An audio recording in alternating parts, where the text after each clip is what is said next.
고마워.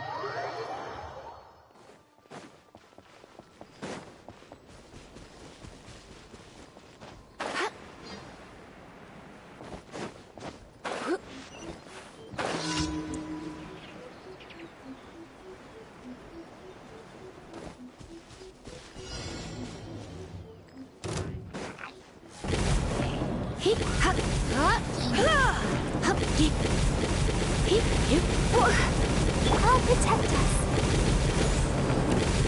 Hi. Hi. 야. Hi. 인서가 물 잘하는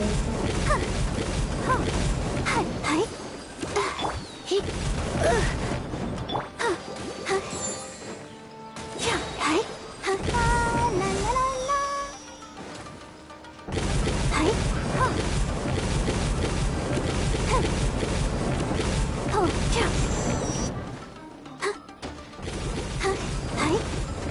Let's dance. 나오시니?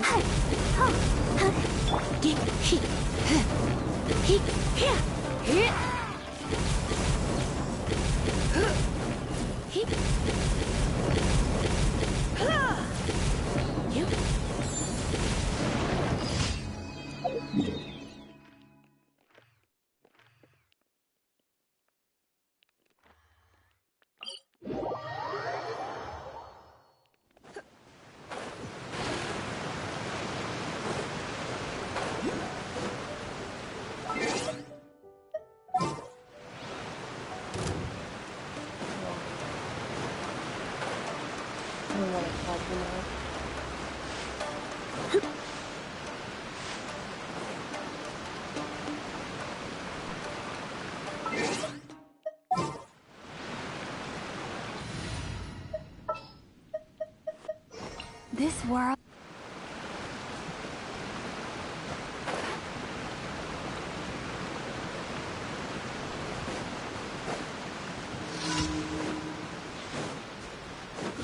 Exterminate!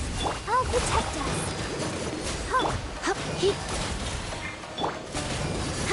Come a little closer.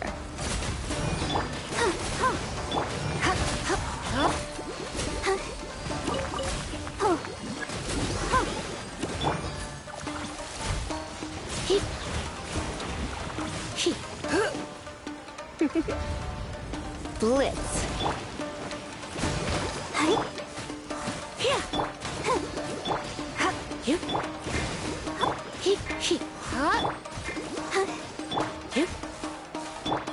Go, Barbara, go!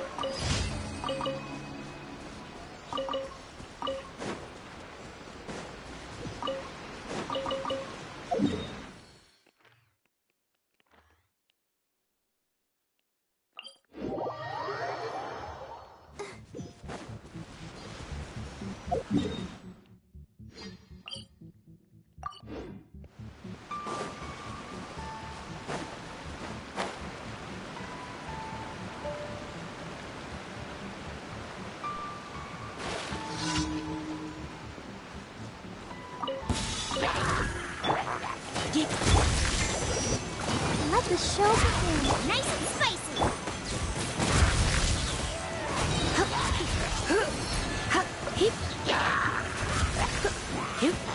Try not to enjoy this too much.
Astra. Thank you for complete. Add Astra.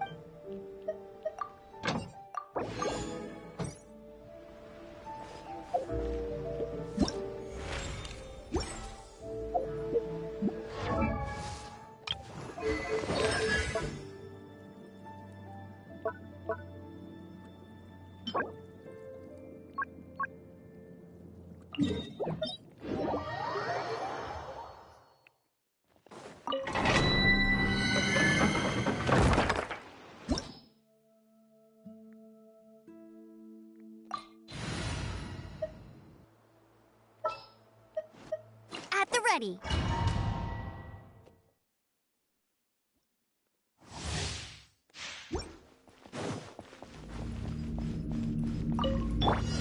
Go, go, big! Out of the frying pan, into the fire! Hey-ya!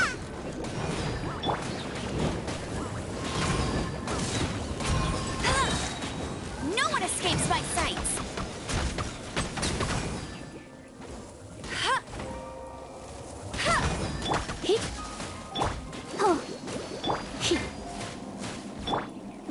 Booba, get them!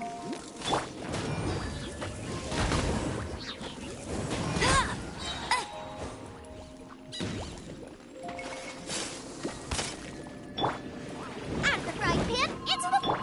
Let it rain!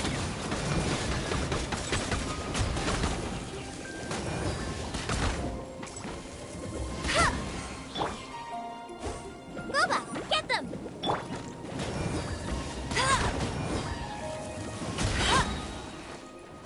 No one escapes my sight!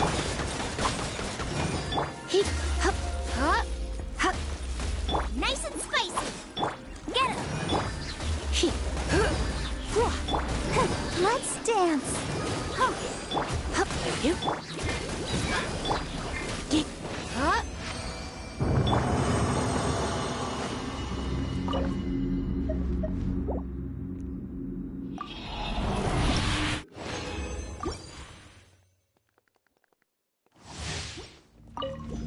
Hey, go, go! Out of the frying pan, into the fire! You're toast! Surrender and be gentle.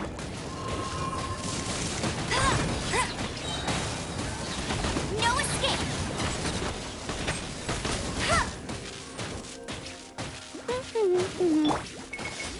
Nice and spicy!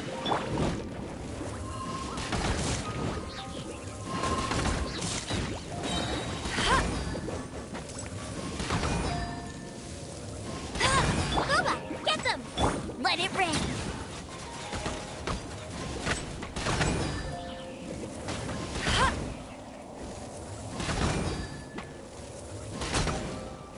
Out of the frying pan! Go, go, Baron Gun!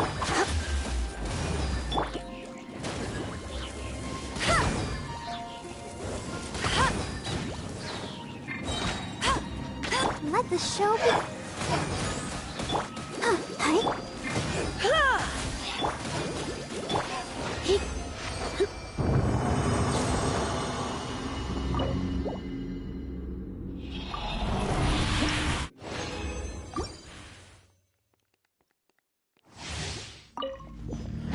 Booba, get them!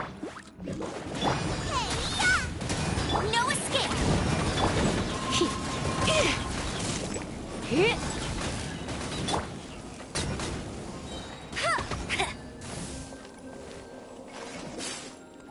That's cheating! Get him! Out of the frying pan! No one escapes my sights!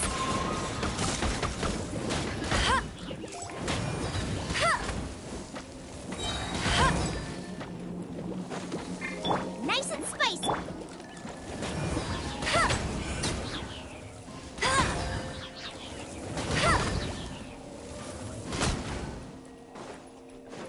Let it rain! Go, get them! Here!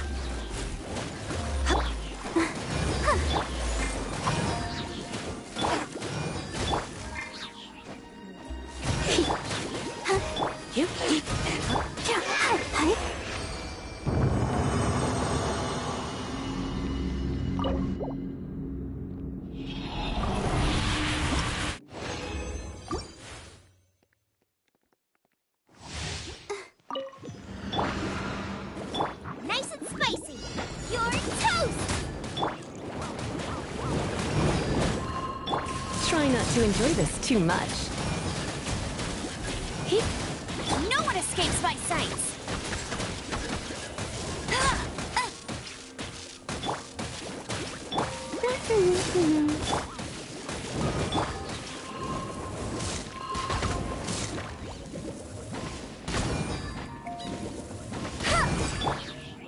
Boba, get them! Not so hard!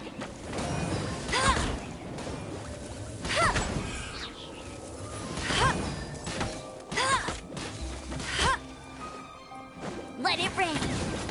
Out of the frying pan! Come on! We can do it!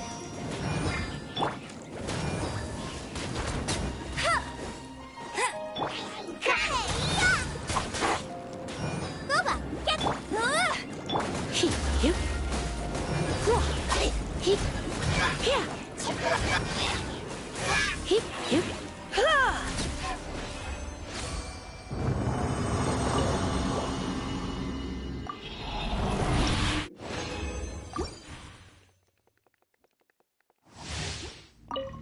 Nice and spicy! Go, go, Baron Bunny! No escape!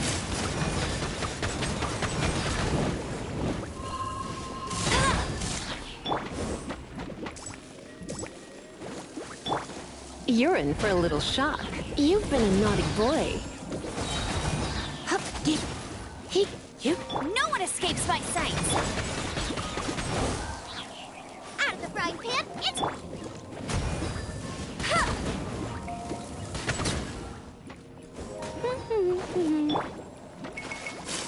Eat this!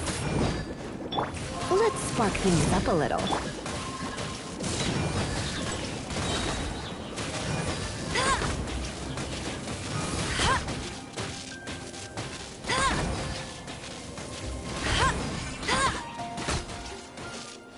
Let it rain! Nice and spicy! I'll protect us!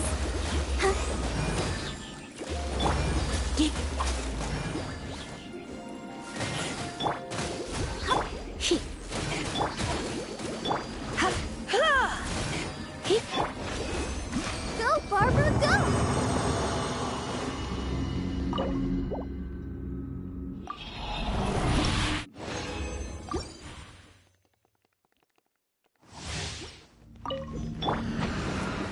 Get him! Come a little closer.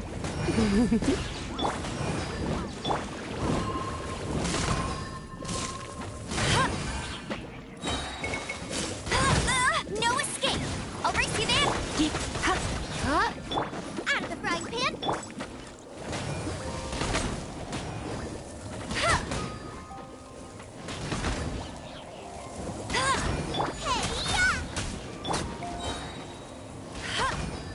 No one escapes my sights!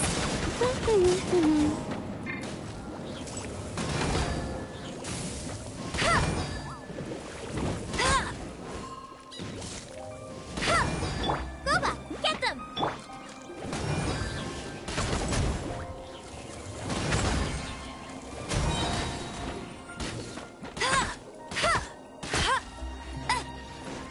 No escape!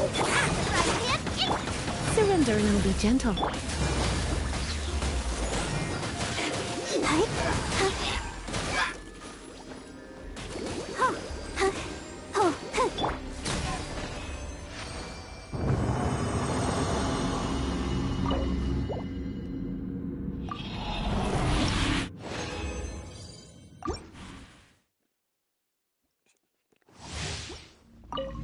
Nice and spicy!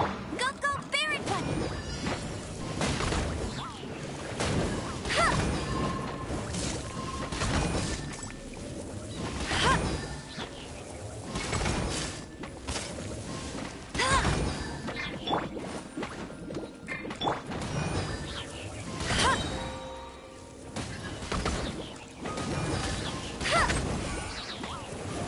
Magic, let it rain!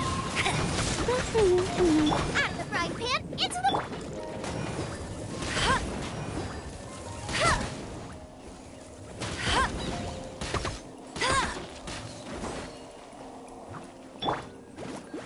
Eat this! Go, go, Baron Bunny!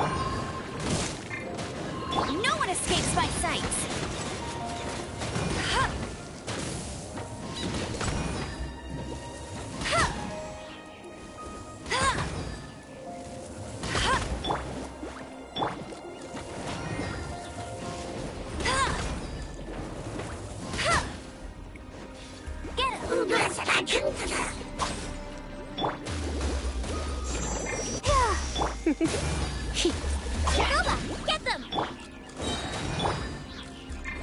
Let it rain! Let's dance!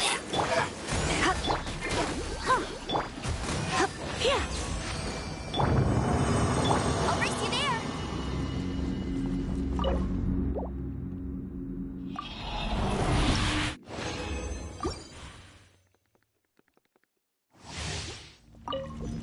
Nice and spicy! Hey, go, go! Blitz. Heep, heep. Let's spark things up a little. No escape! Huh. You're toast!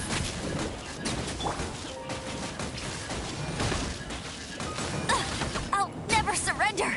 Ready, steady, go! At the frying pan, get him!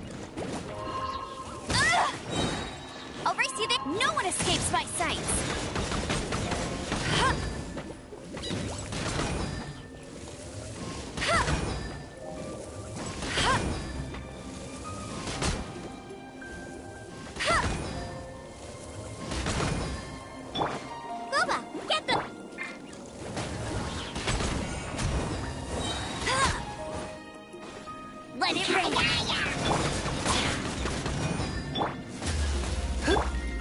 Nice and spicy!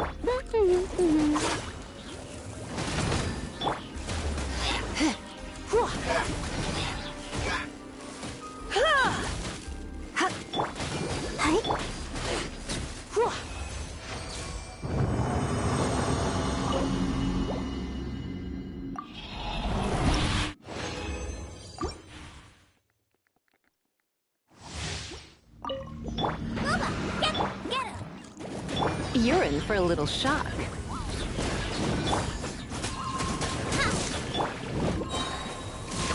No one escapes my sights! Hey-ya!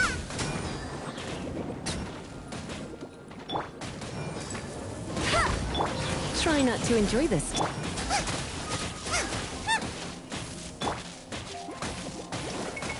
Let it rain!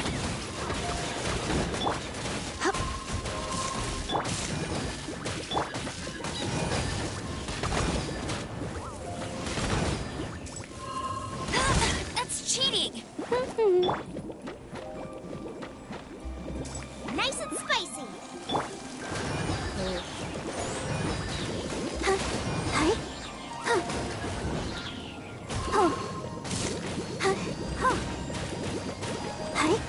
Out of the frying pan! Go, go, Baron!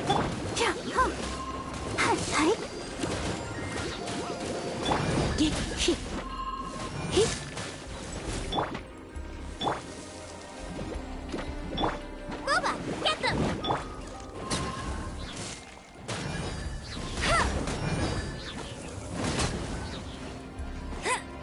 No one escapes my sights!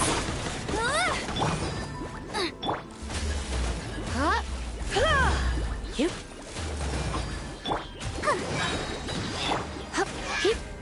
Oh, let the show begin.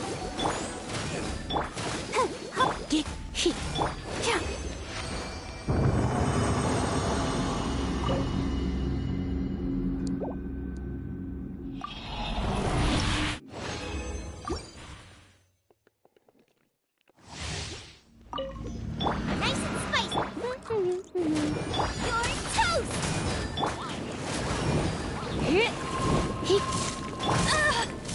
No escape. Come a little closer. Yep. Get him. Surrender and I'll be gentle.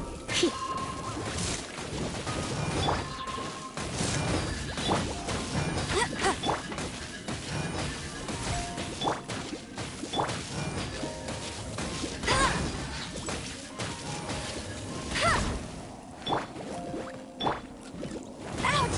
Meanie! Let it rain!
Now I can level up some talents for Barbara, maybe.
I'll talk to Dia next.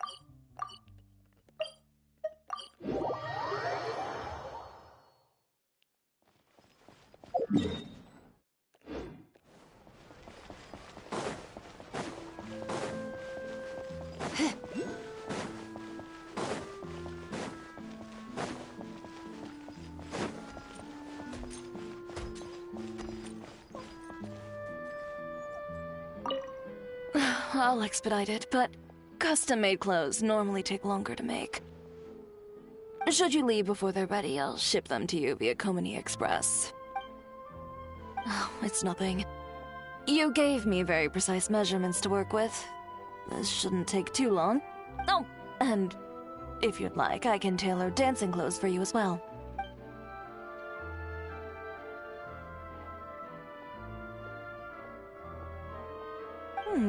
Is that so? Yet your eyes lingered on every single article of dancewear in my boutique. If I'm not wrong, you favor satin? With wave motifs and shorter hems? With ties on the wrists and sashes at the waist. I merely followed your gaze and made a few simple observations. So, how's about it? If you'd like your own outfit, now's the perfect time to have one made. Short on Mora. So you're hesitating for other reasons. Do you have any coins with you? Flip one. Heads buy, tails don't.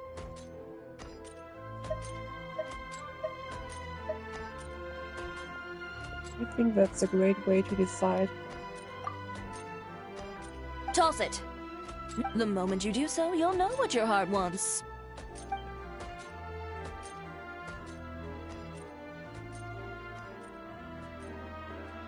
So, heads or tails? You needn't look. If right now part of you was whispering, please be heads. It's time for you to buy yourself a new outfit. Don't miss out on something you truly want because of some meaningless concerns you may have. Excellent. Step inside and you can tell me about your requirements. Over some tea, of course. Traveler, care to join us? We can take your measurements while we're at it. Suit yourself. Just drop by during our normal operating hours when you'd like to place an order. I trust you know when those are by now. Ms. Dia, this way, please.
You're Miss Layla's alternate personality, yes?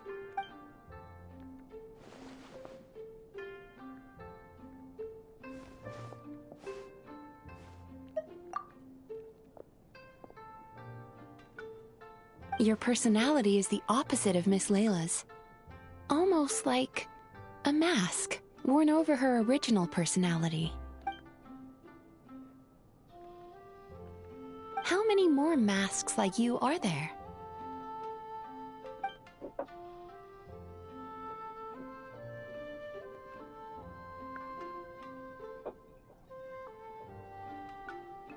My response depends on your answer, so please do so.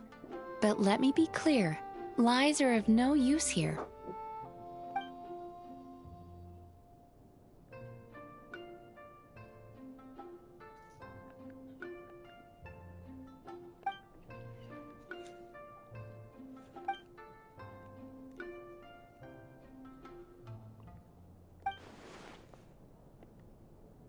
Such intense introjected aggression. Does Miss Layla rarely receive positive feedback in her daily life?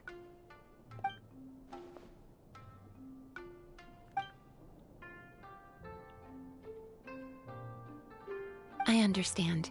I'll adjust her treatment plan accordingly going forward. Just a word of caution. If Miss Layla does recover, you will disappear.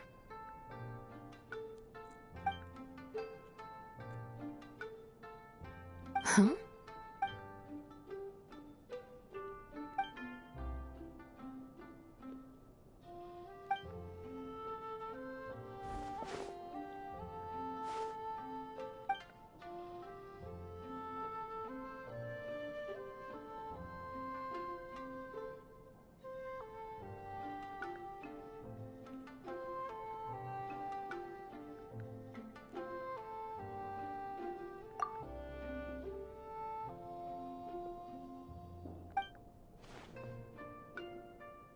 No, you didn't. Please relax. You did, however, suddenly wake up during the treatment. It gave me quite a start.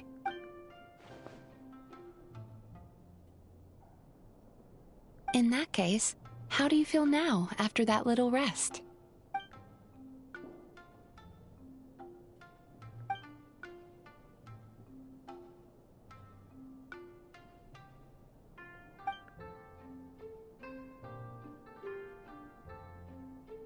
It's okay. That's enough for now. Dreams are cherry blossoms carried by a swift current. Thinking of them fondly from time to time is fine. But should you try to reach out and grab them? In that case, today's session is concluded. Please return tomorrow at the same time, Miss Layla, and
And here I thought you were a fast runner, little Nekomata.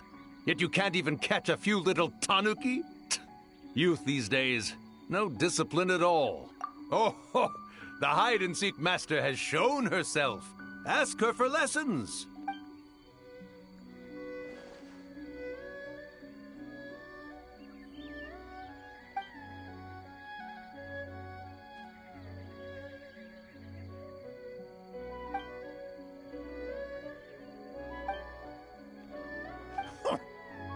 You insolent little Nekomata! I am Ioroi, hidden protector of the grove. It is a most heavy responsibility I bear. What do you mean, sit around here? Do you mean to say that I am idle?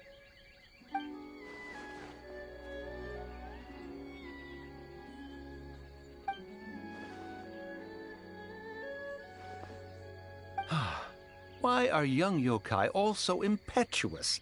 Did you really think I'd hinder your duties? Yobu Koban, has the package been delivered? Yes! Left it on the table. Ha! Still so young, little yokai. I knew who the package was for the moment you set foot in my forest. And while you wandered about, had Yobu Koban go and... What's wrong? Why are you suddenly radiating such intensity?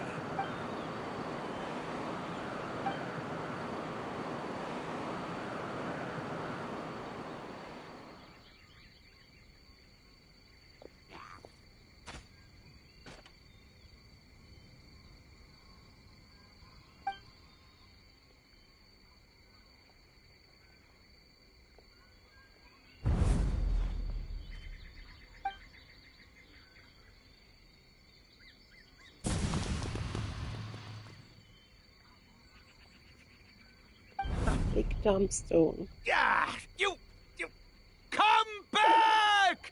Yobu Koban, after her! You absolutely positively must help her get that receipt thingy back.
I'm serious. You should let me come with you. Or, if not me, then at least find some mercenaries to join you. A large group moves too slowly. Speed is what we need to catch a fugitive like him. But... That's enough. Proceed as planned. We have to get him on the first try.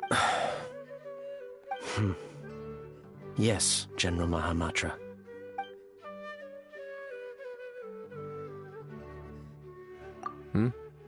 Nothing, Major. A scholar made a prohibited device and fled the academia with it. We're already in pursuit. We've decided to act discreetly to avoid alarming the general public. Affirmative. The plan is all set. Other Matra will prepare the trap, and I will go alone and drive him into it. He's cunning.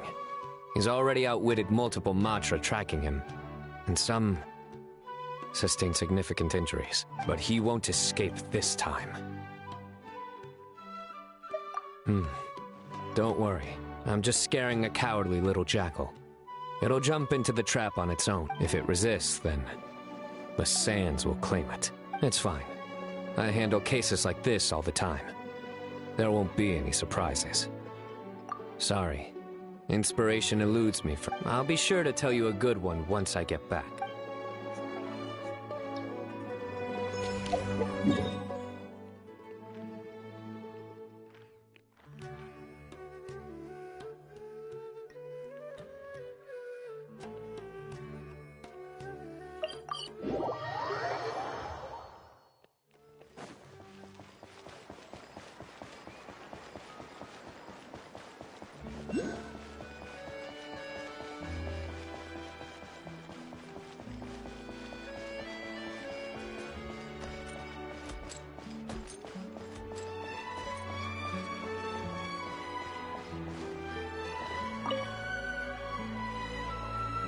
You don't need any kind of camouflage to fit into Nodcry. People from everywhere in all walks of life congregate there. There isn't a thing you could wear that would stand out. You'll freeze to death. I'll make you something more suitable for the cold. Come pick it up in 2 weeks. It's nothing. Oh, and by the way, those gloves you were eyeing earlier, they'd clash horribly with your look. And you won't accidentally bump into Clorand in my shop either. When she orders gloves from me, I usually have Kirara deliver them straight to her door. The only person you'll meet camping here for her is Chevreuse. Perhaps you've a taste for the Special Patrol's hospitality? Like I said, 2 weeks, in-store pickup. Traveler, sorry to keep you waiting. If you'd like to buy something, just say so. I'm a bit busy, so no invitations to come in for tea and chit-chat today. You know our business hours, so if you'd like to try or buy, just drop by then. I'll be heading back in. And, little Miss Journalist, remember, 2 weeks.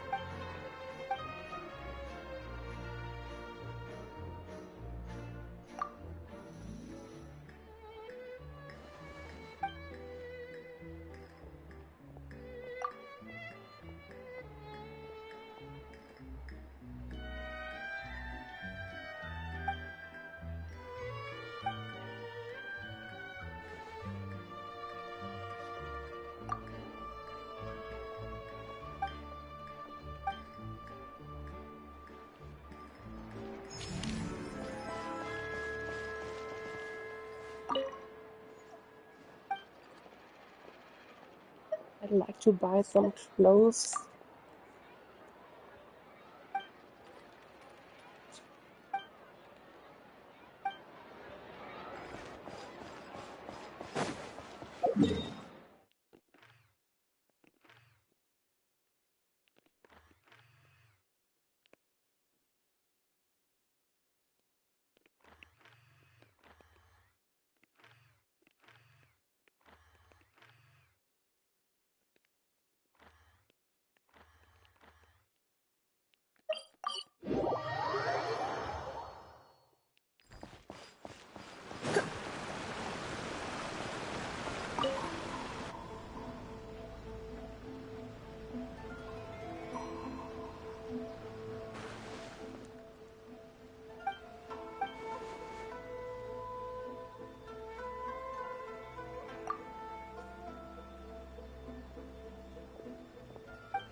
This world...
It is settled, then. Please excuse me, and enjoy your conversation at your leisure. Thank you for arranging everything for us, Malus. Excuse me, miss. Do you need anything from us?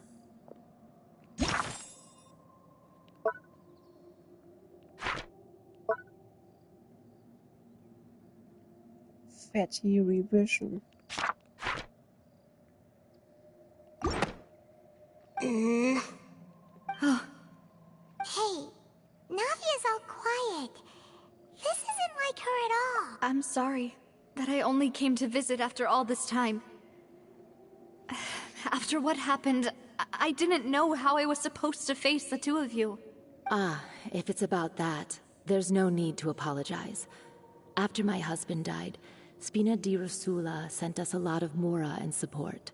I understood your guilt and apology to be genuine. But aren't all of those things nothing compared to the loss of Jacques? I can understand the kind of pain that comes with losing a father so needlessly. You don't understand at all. I didn't know how to face you, because I didn't know what I could possibly bring as a consolation gift. I know only the full truth could bring closure to you. And to all of us. I'm sorry. I appreciate the sentiment, but you don't have to carry all that guilt. On the matter regarding my husband, my daughter and I have more or less found our answer already.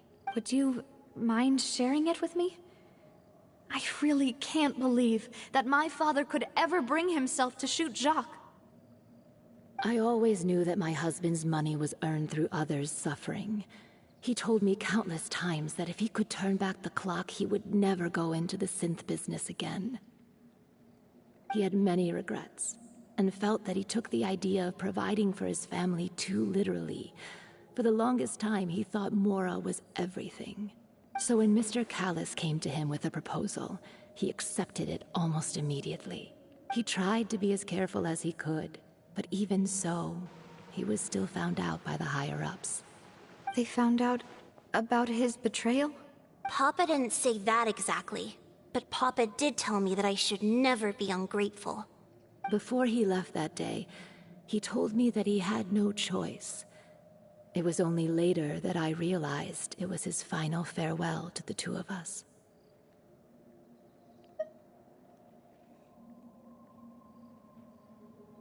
I don't know that for sure, but you could say that's the conclusion I eventually came to. Which is why I'm the one who should feel guilty. Callis had always taken great care of us, both when he was still alive and after he passed away. Even if he fired the shot that killed my husband, it was likely in self-defense. It is impossible for me to hate him for what he had done.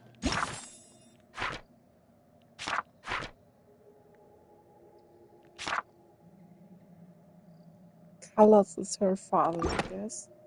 But Mama, why is Papa still the bad guy if he did the right thing? Papa always wanted to be a good man, so why did he have to do a bad thing in the end?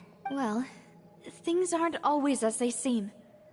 You still feel like your papa was a good man, right? Yeah, Papa was a really good man. The best in the whole world. Then you should hold on to that. If a good man had to do a bad thing, then he must have had his reasons. Regardless of whether he left you a parasol or a sword, he must have done so to give you a better life. Oh. Thank you for everything you've told me. I will definitely find the truth. The current state of things is not something I'm willing to just sit back and accept. Thank you. I'm very grateful to hear this from you. Even though your personality is quite different from your father's, your determination when you speak is really similar. You really think so? That's the first time anyone said that to me.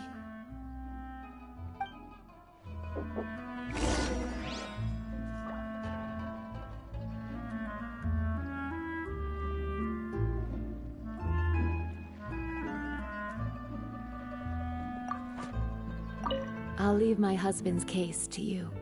Thank you, Miss... Are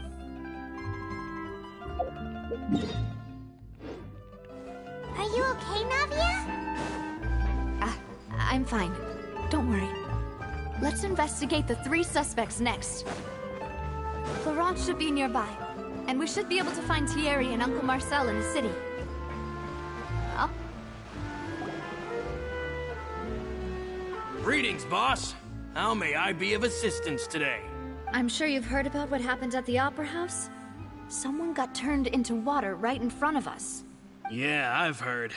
With something that dramatic, I'm sure journalists will milk it for all it's worth. And it'll be all the talk for the next several weeks. It also reminded me, on the day that the incident happened with my father, it was raining outside, and we found some clothes left at the scene. After my partner here put the dots together for me, I feel like we should try to reopen his case. Can you do me a favor and try to recall what happened that night? Let me think. Mr. Callis was feeling pretty upbeat that day. So he was drinking and bantering away with us at the table.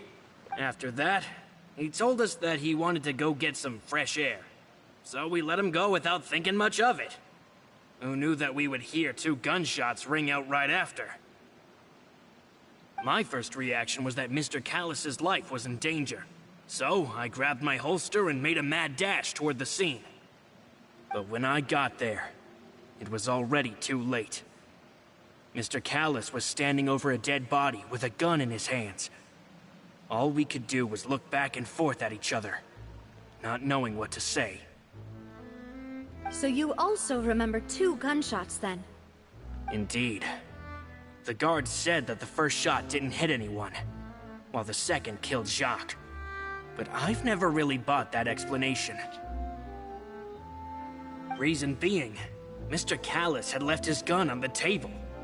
I even made sure to confirm that before running to the scene. But according to the guards, that doesn't mean he couldn't have had other guns on his person. About the clothes left at the scene that you mentioned, do you think there was a third person there who was turned into water?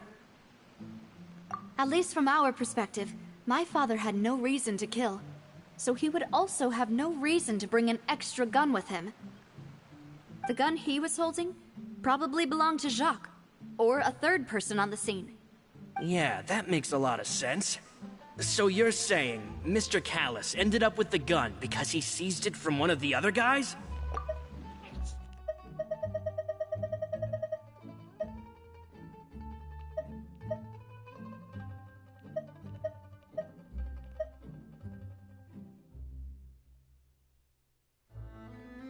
But hold on.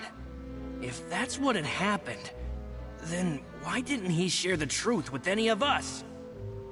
He didn't even want to face the Oratrice machine, and chose instead to prove his honor in a duel. Did he lose all faith in the courts after seeing someone dissolve right in front of his eyes? About that, Malus told me a thing or two. So, I think I can understand why he committed to the duel. I'll tell you everything, once the whole truth has been revealed. I understand. Then, I'll leave Mr. Callus's honor in your hands, boss. And if I may just say one more thing. The whole Callus the Unfaithful epithet has been a thorn in my side since the day it was invented. Many people have laughed at me for still calling him Mr. Callus, even after so many years have passed.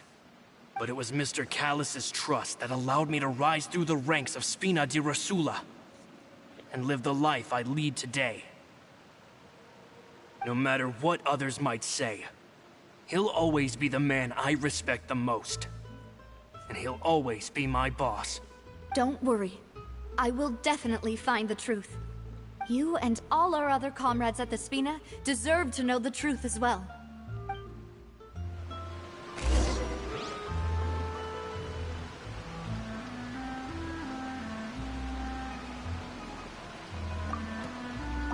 My apologies, boss. It's just... many years have passed while I've held my tongue. It's not often that I get to share my true feelings with others.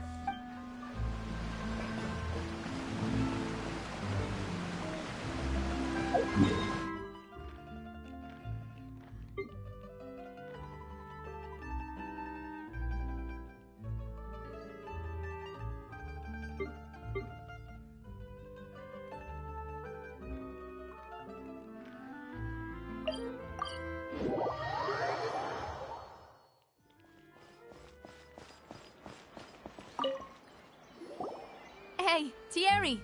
It's me! Oh, now, what brings you here, Miss Navia? I've heard that you made quite the name for yourself at the Opera House. Oh, so you've got news of that already. Oh, okay. Hey, I'm also a member of the Guards, you know. The way you make it sound, people would think I was sent off to Poisson because I had done something wrong. Are you sure there isn't a little bit of truth in that? Under normal circumstances, shouldn't you have been called back to the city already? I mean, where I work is really up to me. Let's just say I enjoy the ambiance of Poisson. Callus did a fantastic job running the town, building Spina di Rosula from the ground up and clearing many obstructions in my way. It would be next to impossible for me to find a similarly easy but high-paying job in the city. Anyway, enough chit-chat. Are these two friends of yours? You, here for some formal business? Yes. These two are my partners. What happened at the Opera House made us realize that Linny's case and my father's may be related. We're trying to reinvestigate the details of my father's old case. Ah, I get it. You think there might be more to the case now that we know people can be dissolved into water, right? I was also flabbergasted when I first heard of it. If you want to go through the original files from your father's case, I can help you look for them. That'd be much appreciated. Thank you. Actually, I have another question. Do you have the authority to dispatch Gardamex? Of course. Without them, I couldn't possibly handle Poisson on my own. Why do you ask? We definitely can't use them to forcefully get more evidence for your father's case. Well, you see, just recently, we were attacked by a horde of unnumbered Gardamex in the city. So, if you hypothetically wanted to do something against me, all you would need to do is get rid of the mecha serial numbers and send them after me. Then you think too highly of my abilities.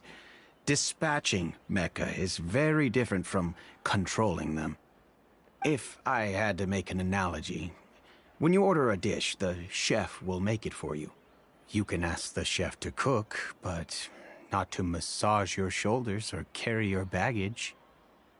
If you try to make unreasonable demands, the chef would just think you're out of your mind and ignore you completely.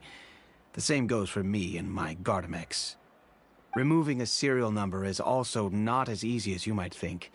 There are a lot of complex steps to it, and it's almost impossible to keep it a secret. So I can promise you, those mecha were definitely private units.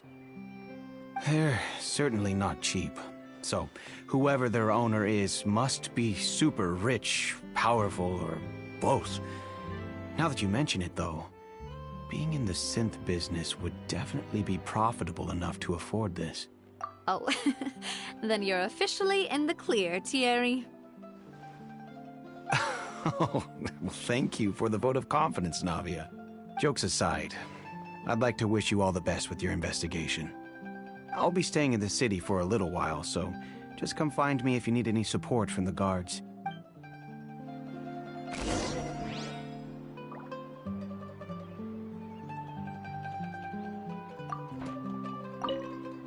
I'll see what I can do for you in Spina di Rasula when it comes to guard stuff, but don't go advertising it to everyone else.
Working out is tiring.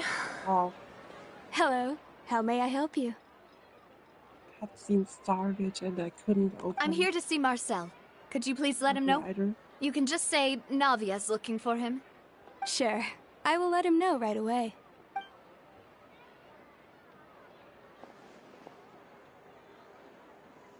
Ah, Navia, hello. Sorry to keep you waiting. I'm not as young as I used to be, so my legs are giving out a bit.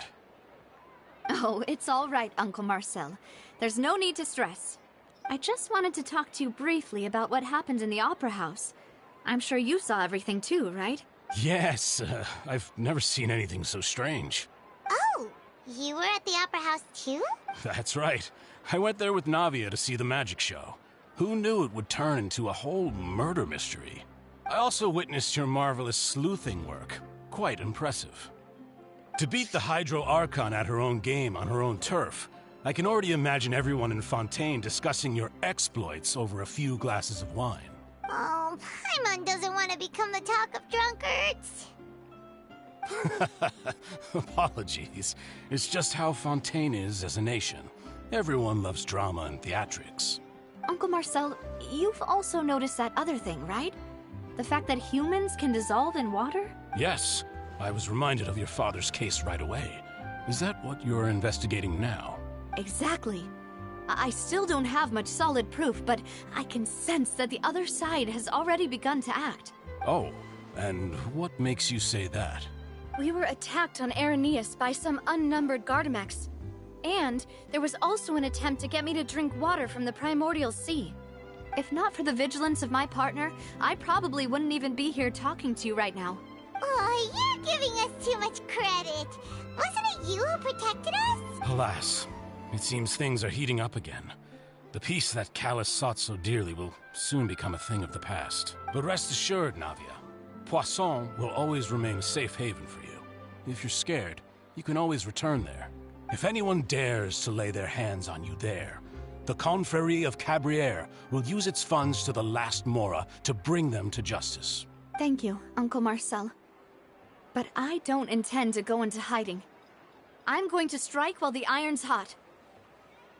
Do you have any new thoughts on my father's case? About that. Sorry, my age is catching up with me, so it'll take me a while to recall my memory. The Confrérie was responsible for that banquet, so I was out and about the whole time making sure things were running smoothly. I didn't even have the time to drink with the guests. Then I heard the sound of a gunshot, and the rest was history.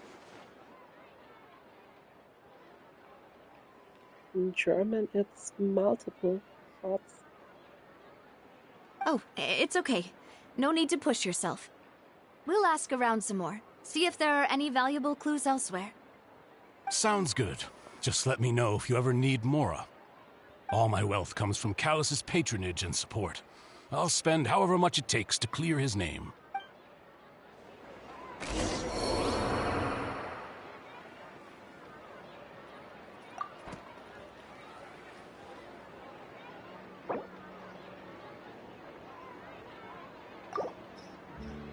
I'll protect us. Alas, why do these... Alas, why do these kinds of things happen to the kindest people?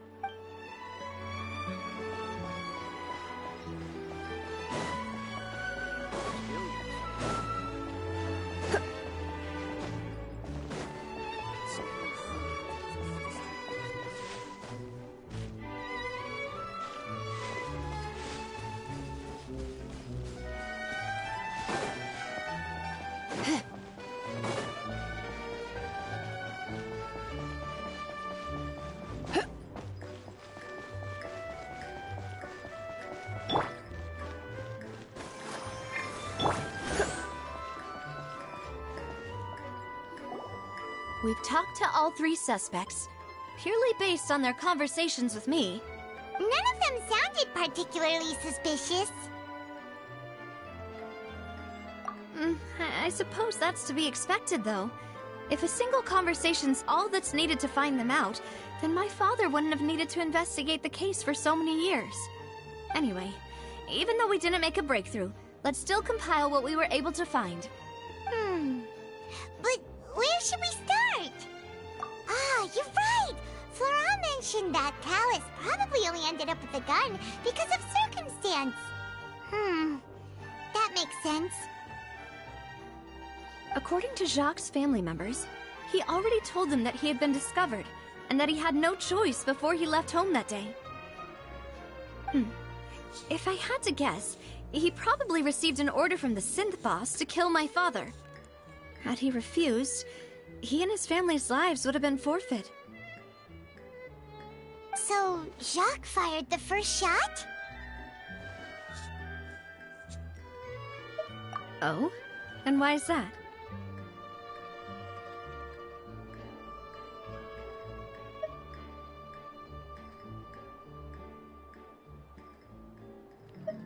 Ooh, that's a good point. Jacques probably already knew that he was just being used as a tool for murder. And once he had completed his mission, he'd be of no more use to his boss. Huh. So, what would make more sense from his perspective would be to turn his back on the Order and seek protection from my father. Makes sense. But without evidence, that's still just a theory. Besides Jacques, the attack from the Gardamex has been bothering me quite a bit as well. It's obvious that our enemy has become more antsy after the secret of the primordial seawater was revealed. Do you think he knew, even then, that we'd follow this lead to the end? Given everything that's happened since, it's quite possible. But who among the 3 suspects would have the ability to control privately owned Gardamex?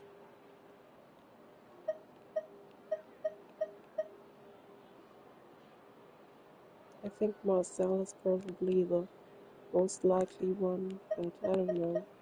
Uncle Marcel?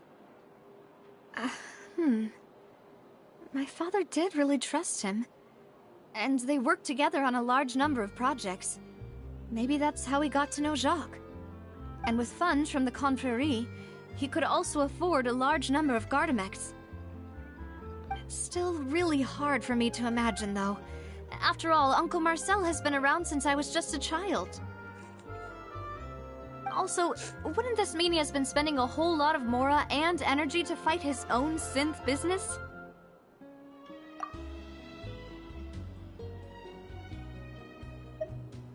Thierry, you say? Huh. It is possible that he's figured out a way to convert the Gardamex for personal use, but I didn't feel like he was lying when he was talking to us about the mecha. Yeah, had he actually tampered with the mecha, we'd be able to prove it with a simple check of the guard's inventory. If the mecha were taken from the guards, it should be pretty easy to find out when and how that happened. Florent? It is true that he was closest to my father, and thus had the best chance of learning about his dealings with Jacques. But as Spina di Rosula's advisor, his work mostly deals with personnel and security, so he shouldn't have much means when it comes to finances. So you're saying he's too broke to afford a mecha army? Exactly. He can't. And even if he could, I don't think he would be able to dispatch a whole group so quickly. Who could it be?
You know, if you think everything through, Uncle Marcel is indeed the most suspicious of them all. Could we be missing other suspects? Malus didn't know about the people turning into water thing when he narrowed it down to these three, did he? Malus has always been very reliable, and his judgment of others' trustworthiness has been fair and well considered.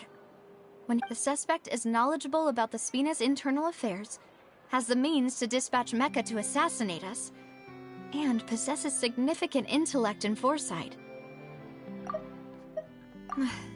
Malus has always been very reliable, and his judgment of others' trustworthiness has been fair and well considered. When he laid out his case for the three, the rationale he gave me made a lot of sense as well. Even if I don't want to believe it, I'm starting to see how things could all tie back to Uncle Marcel. Well, we still have another trump card on top of all the theorizing and speculating. Yes, Malus did say that charging straight in there would be extremely risky, but we don't have any other options right now. We need far more solid proof before we can hope to go charging in on our enemy. Navia, here you are. Oh, I've been looking for you. Huh? Aren't you the guy from the guards? Did something happen? Yeah. News came from Irenaeus just after you left. We've got another trial on our hands. Wasn't that place built specifically for holding trials? What's so newsworthy about this one? I know. But they said the person they're putting on trial is a Fatui harbinger called Tartaglia. What? Is that someone you know? Yeah, we know him. Maybe even a little too well. Well, he's been accused of being the true culprit behind the serial disappearances case. It's absurd, don't you think? Wait, how? None of our investigations have had anything to do with him. That's what I thought was strange about it, so I came to tell you the news right away. If the charge against him stands, then it'll be next to impossible to get the guards to support any of our planned investigations. Right, because they'll think they've already found the culprit. Yeah, and it'll be a lot harder then to clear Mr. Callus's name. I understand. Well, partner, what do you think we should do? We still haven't found any conclusive evidence. Huh? Split up? What do you mean?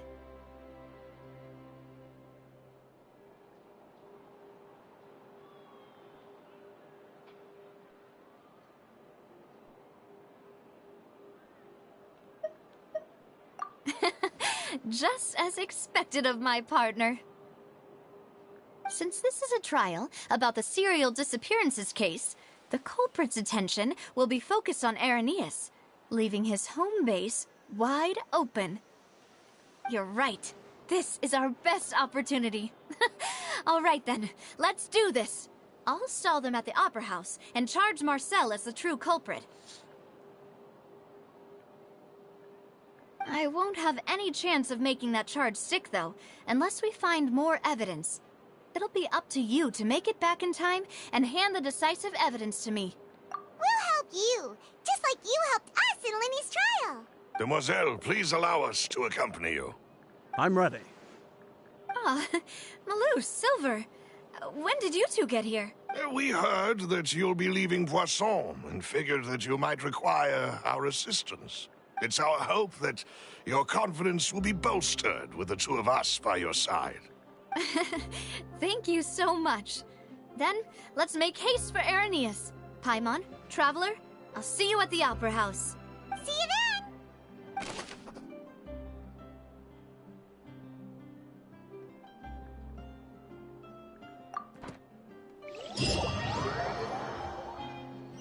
Now that Navia has set out for Irenaeus, we should also get going. The location has already been marked on the map, so let's head over.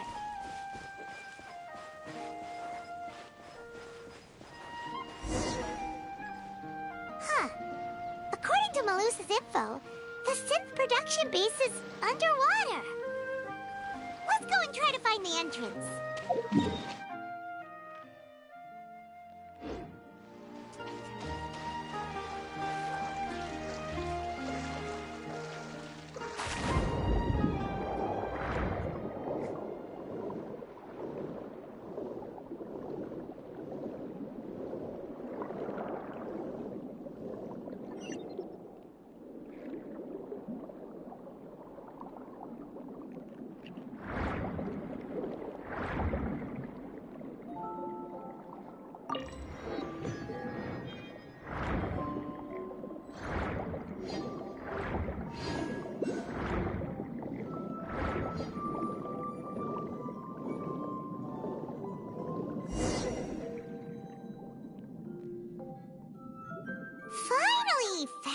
it. Huh. So this is the entrance that leads to the synth production base. It sure doesn't seem out of the ordinary at all. Ah, you're right. An important place like this is bound to have a ton of protective measures and mechanisms. Navia's probably arguing up a storm right now to stall for us.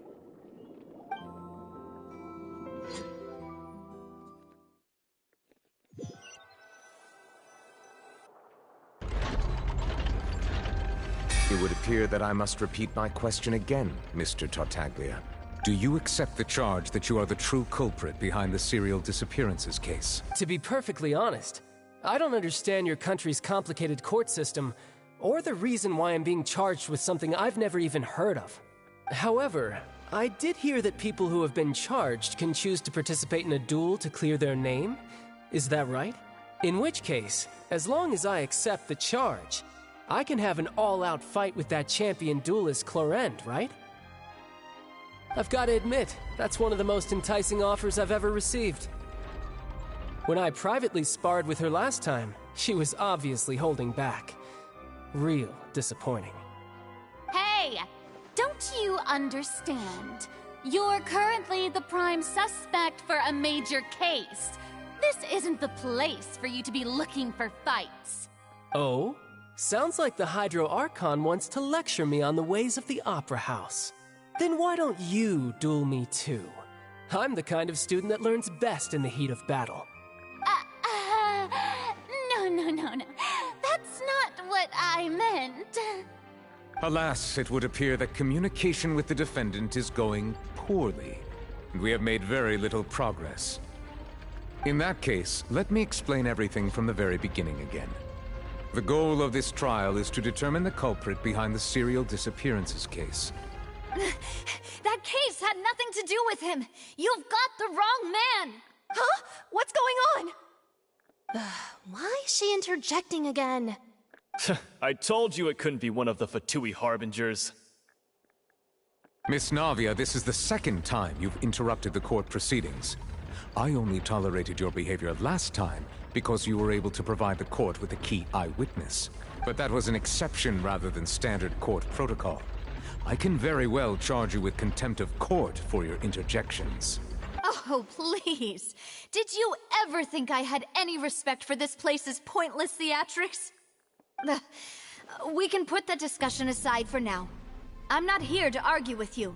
I'm here to charge the true culprit behind the serial disappearances case. And if my charges prove true, then Tartaglia here will be proven innocent by default, correct? Oh, a young lady has charged in and offered to clear my name. How fascinating. Well, I'd gotten half bored to death by all these rules and procedures anyway. So, Your Honor, is there nothing else for me to do now? You may take a seat for now in the audience, but that doesn't mean the suspicions against you have been lifted. Now then, Miss Navia, who is the person you would like to charge instead? That person is...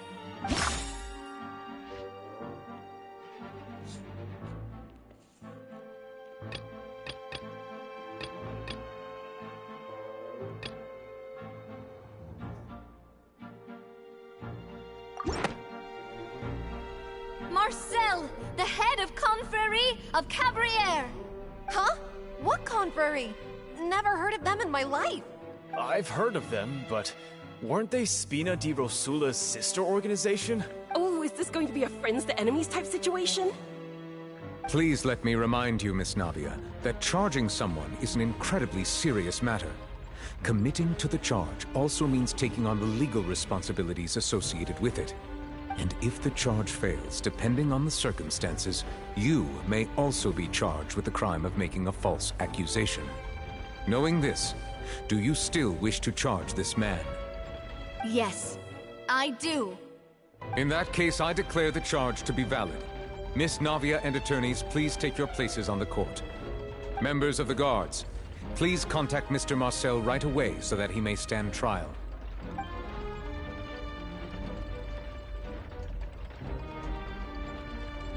Mr. Marcel, you will not require an attorney.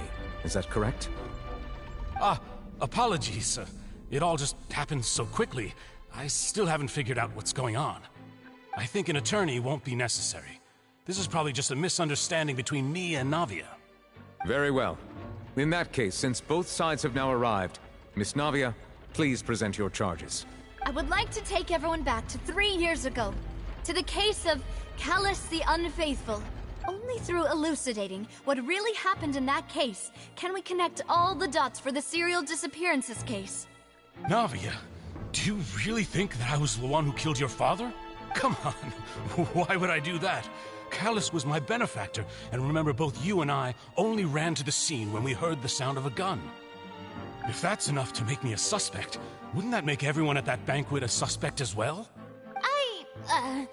I think there's no point in getting into the specifics right now. The audience doesn't even have the big picture yet. Even I'm struggling to remember some details of that case. Exactly correct, Your Honor. I must refresh everyone's memory about that case before I can explain my charge and reasoning. I see. In which case, I will recount the findings about that case as originally recorded by Maison Gardiennage.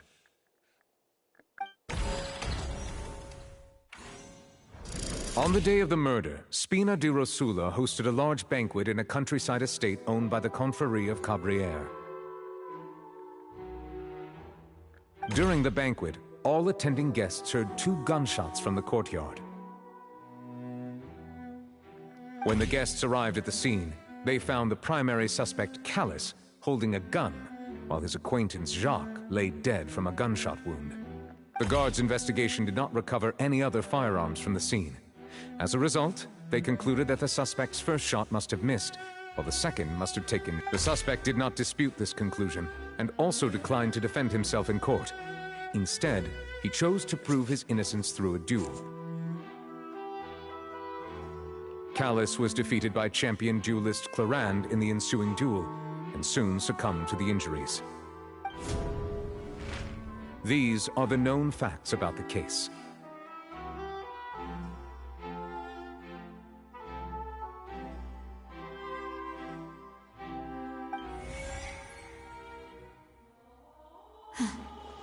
The one with the motive to kill was Jacques, not my father. And even so, Jacques still had no reason to pull the trigger. In truth, the third person shot Jacques first, and was shot in turn by my father when my father seized the gun from him. After that, the true culprit turned the third person into water, erasing all traces of him from the scene. Thank you for the summary, Your Honor. Of course, the guard's conclusion appeared quite sensible to us at the time. However, we should revisit the case now that we've gained new information about the abilities of water from the primordial sea.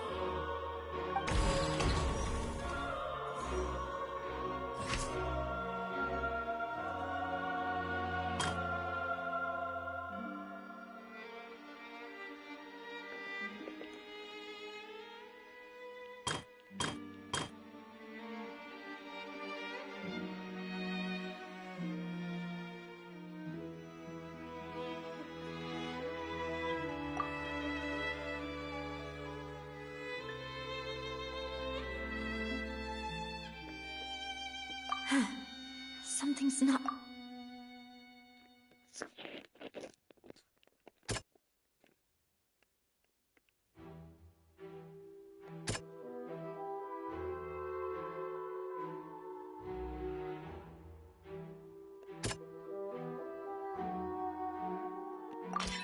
This assassin first shot Jacques, then turned to shoot Callus, only for Callus to wrestle the gun from him and kill him instead.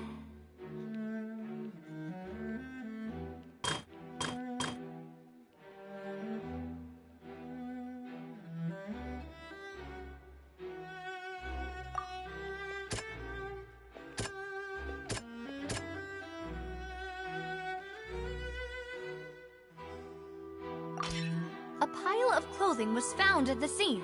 The guards once believed they were used by Jacques as a costume to disguise himself. But now, it is clear that the clothes were proof that there was a third person at the scene. and that they were turned into water after committing the murder. Since it was raining that day, the culprit was confident that they could use the rain to wash away all traces of their dissolved accomplice.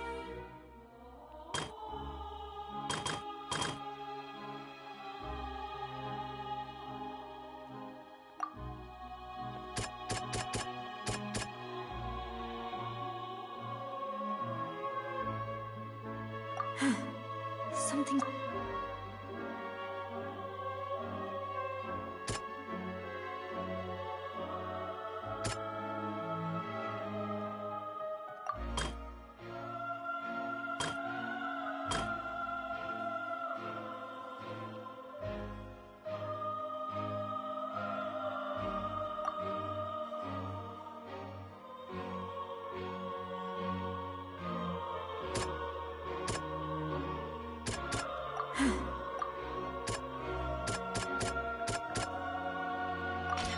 The testimony of the victim's family confirms that Jacques had thoughts of assassinating Callus when he set out for the banquet. However, in the end, he reconsidered, and instead shared everything with Callus, hoping to seek the latter's protection. Unfortunately for Jacques, the true culprit had already considered this possibility, and had sent out another assassin. Realizing this, the true culprit caused the hired assassin to dissolve into water, leading everyone to believe Callus was responsible for Jacques' murder. This is the true version of events.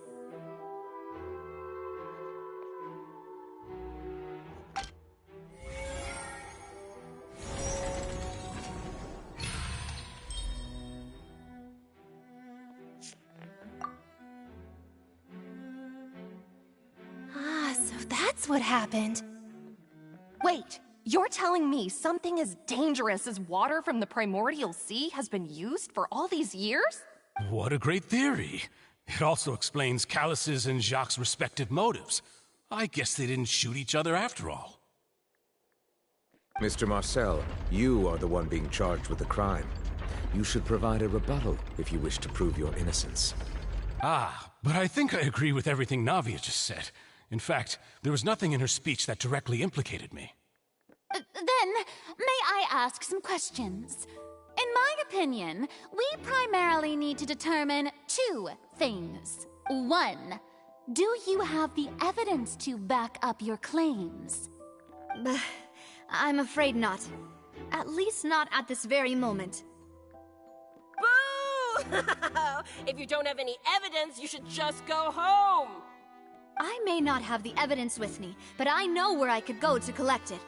If we look up the deserted clothes against a record of people who went missing around the same time, we should be able to find a match. Considering the serial disappearances case, the guards probably kept careful records of all missing persons from around that time, regardless of age or gender. That makes sense to me. Monsieur Neuvillette, I would consider this to be a reasonable investigative direction. Why do I feel like Farina's acting a little differently today? Maybe she's scared of embarrassing herself again? Alternatively, she's become more diligent after charging an innocent citizen in the last trial. My second question has to do with the ensuing duel. If the truth is indeed as you described, then why didn't Mr. Callus explain himself in court? If he had testified that a person had been dissolved, he could have at least mounted a defense. I've thought about this too, and the answer is actually pretty simple. He felt there were things that were more important to him. The dissolving power of water from the primordial sea is an important secret for the true culprit of the serial disappearances case. My father could have exposed it for all to see, but he chose to take it to the grave. At that time, Spina di Rosula was in dire straits, and his reputation had already been shattered. He had no guarantee that going forward with the truth would allow the culprit to be brought to justice. What was certain, however, was that it would paint a gigantic target on my back. Boss once told me that Demoiselle had already been selected as the next target of the serial disappearances case. What? If the secret had gotten out, the culprit would have fought an all-out war with Espina right there and then. I wouldn't have been the only one in danger. All of us would have stood to lose our lives. Of course, the guards might eventually figure out the truth of the matter and determine that we were in the right. But what good would that do? How can a hollow verdict protect anyone? Had this opera house ever given my father any kind of confidence in its brand of justice, Spina di Rosula would have had no reason to exist. But by staying silent, we retained the ability to deter our opponents and continue the stalemate. I was able to become Spina di Rosula's president, which made me harder to target, as well as giving me more time to grow and learn. And once I have figured out the truth and stepped up to the challenge, I will do what this opera house cannot, and restore my father's truth and honor back to him. So, you mean to say, your father intended to die in the duelist's ring? That's right. Do you have any proof? Of course. All you need is to ask his opponent. I don't need your apology, your guilt, or your support from the shadows. You don't have to do anything for my sake. But since he entrusted his will to you, Clorand, you should tell us the truth about his sacrifice. So, during the duel, did you believe that Callus was intending to die? Yes, I did. As a champion duelist, I've fought many battles and taken a countless number of dishonored lives. In my line of work, I've seen all kinds of people give their all for the faintest hope to continue living. Some were determined, others passionate, and some even manic and twisted. Just one look and I can tell if a duelist is hoping to live or if they're looking to die. I hereby swear on my name and honor as a champion duelist that Mr. Callus never intended to leave the ring alive. Since that's your testimony, I have no more questions. It appears there really are good grounds to reopen this case. I concur. However, Miss Navia, you still have not explained the link between your father's case and the serial disappearances case. Right? What she said was fascinating, but kind of beside the point. Wait, weren't they just talking about the serial disappearances case? Of course, Your Honor. The two cases are connected via a matter of timing. In my father's case, the culprit intended to kill both Jacques and Callus. As a result, they planned to act after hearing 2 gunshots. And at the end of Linny's trial, the culprit also only dissolved the victim in front of everyone because they realized they were at risk of being identified. The culprit could only time their actions so precisely if they were already at the scene. Coincidentally, Marcel attended both the banquet and the trial. So that's why you suspected me. Even after hearing your reasoning, I still can't help but find it a little preposterous. I'm used to it, though. You've always been an impulsive and sentimental child, Navia. It's one of your most endearing traits. No need to appeal to pathos.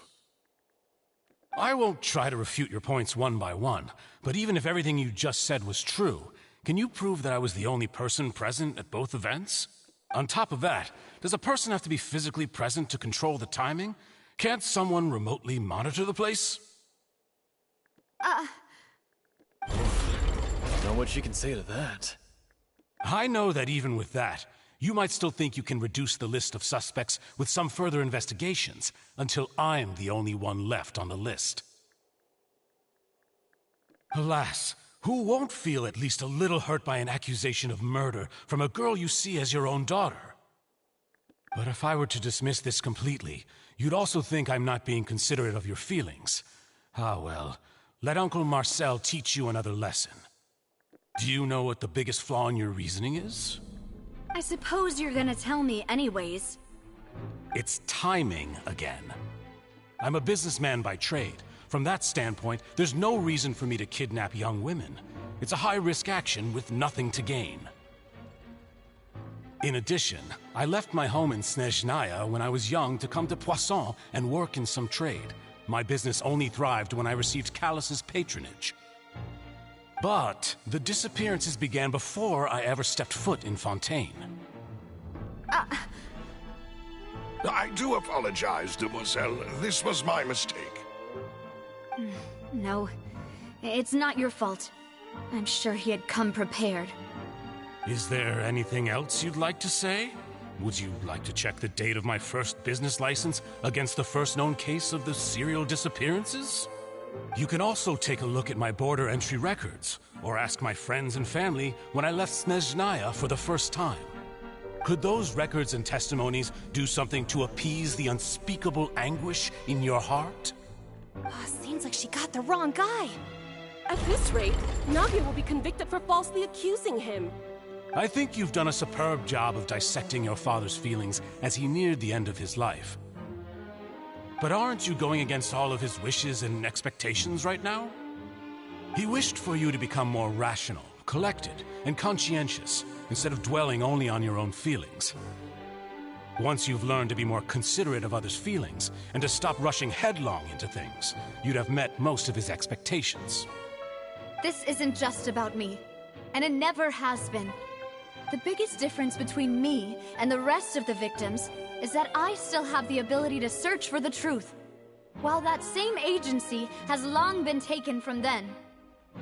The people whose families were destroyed by synth abuse, the people who lost their loved ones to the serial disappearances, and the people who suffered tragic ends due to their sense of justice. Many people's images are flashing before my eyes. I'm sure some are coming to those of you in the audience as well. And whose image do you see, Marcel? Is it a man named Vacher? Oh, so you do know that name. I'm merely surprised you'd suddenly say the name of someone I've never even heard of. I was waiting for you to say that.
Nice and spicy! Scatter! Let the show be... You've been a naughty boy. Hey, yeah! He... Huh? He... Huh? Huh?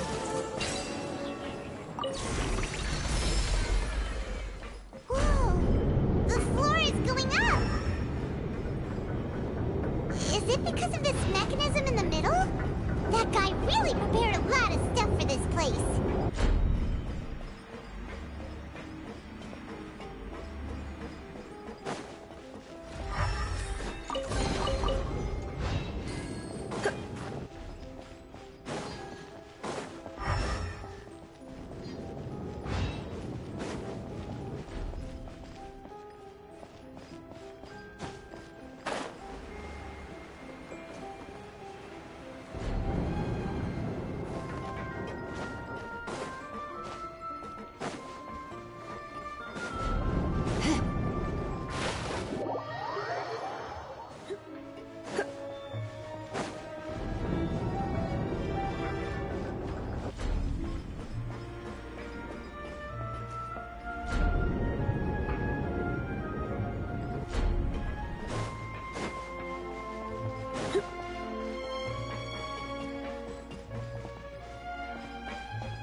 look around. Maybe we'll find a hidden mechanism that'll show us the way up.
The water level is rising!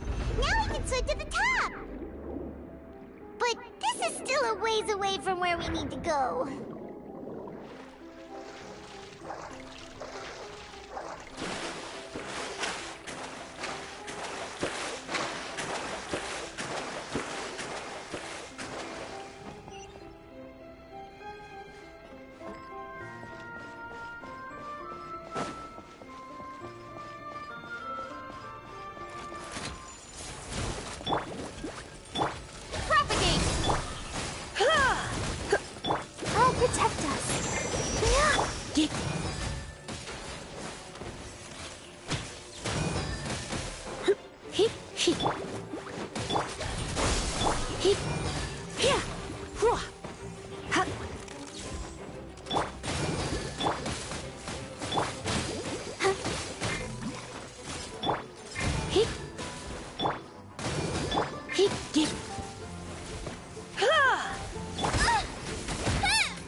Don't be such a brute.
Race you! Scatter! You're in for a little shock. Hup. Let's spark things up. Propagate! Hup. Let the show be...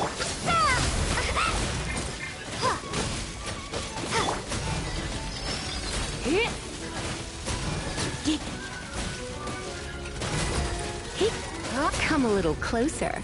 You've been a naughty boy. Out of the frying pan, it's... You're toast!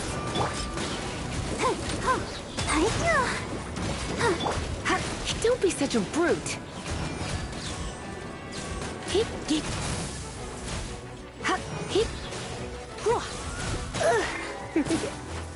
I'll protect us.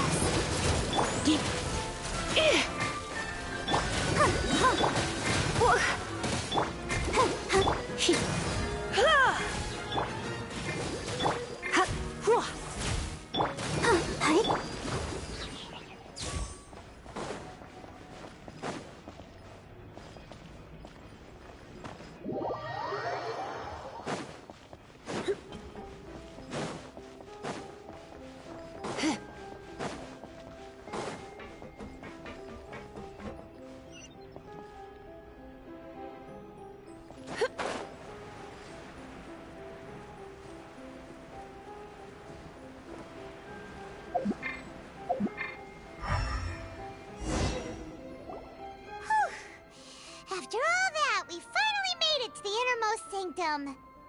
Though, as expected, the mastermind isn't here. That's right. Then let's hurry up and find some evidence so we can get back to the Opera House and help Navia.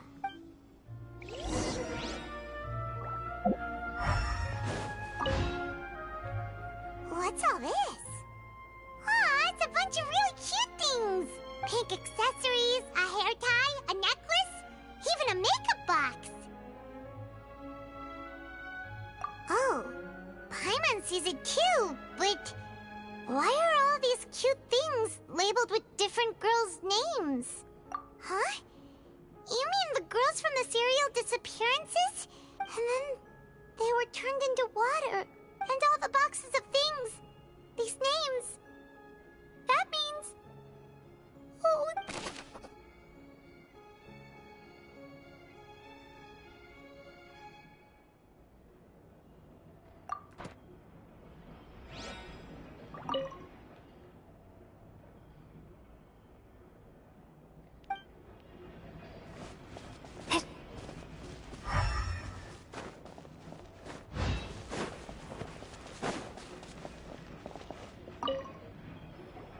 Whoa! There's so much synth here! And so many bottles of ingredients that probably just contain the waters of the primordial sea. Mixing in progress, ready to drink, stock sample? Huh. They've also got all the synth pretty clearly labeled. Whoa, there's even fruit-flavored synth? Yep, it's super obvious.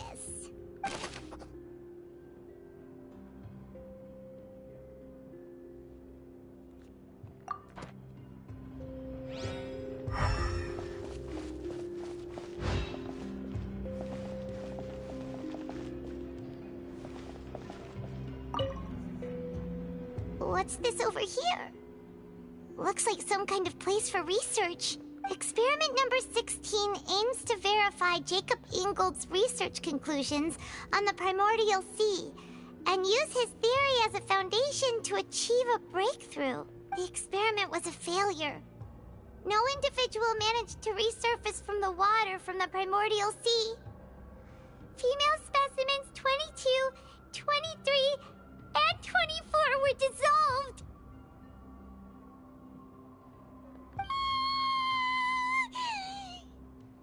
Sorry, worry, Traveler. Paimon will try her best. It's just that Paimon's never read something so scary before. How can someone write something that terrible in such a matter-of-fact tone? You read the rest. Paimon's too scared to keep going.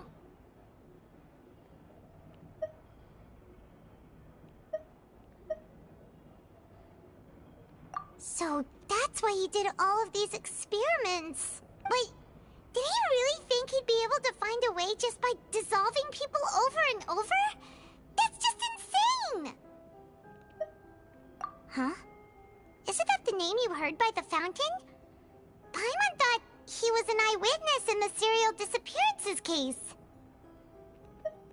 Ah, you mean Vache is the one who did all of these... experiments?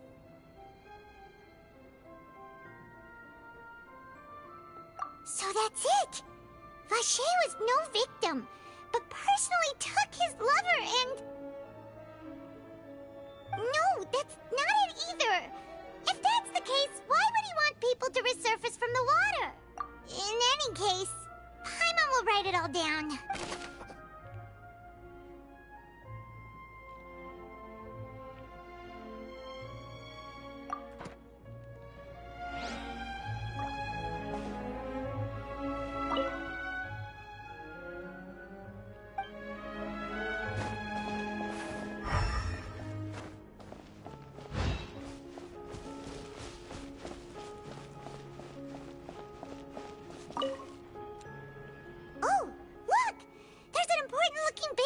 Here, and it's full of water.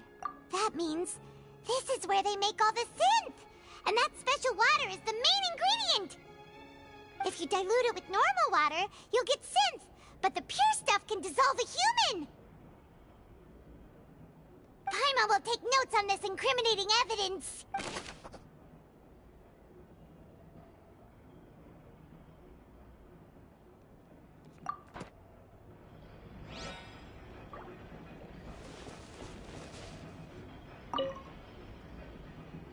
What's written here? Nothing escapes Detective Paimon's eyes. Callus. Navia's father. Oh, this seems to be an investigation report on him. Yep, it's about finding someone to assassinate Jacques and Callus because of a lack of confidence that Jacques himself would go through with it. This should prove the existence of the third person, right? We still have not determined the exact content of the key information Callus has passed on to certain members of his organization. The old dog's a real menace to deal with. Even if he abides by the promise he's made to us, he will still have the upper hand. He can act whenever he wants to make our lives miserable.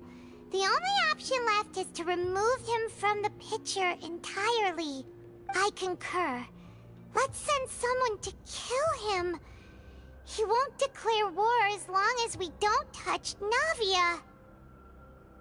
Oh, seems like we've got a bunch of correspondence between the higher-ups. They're all just so evil.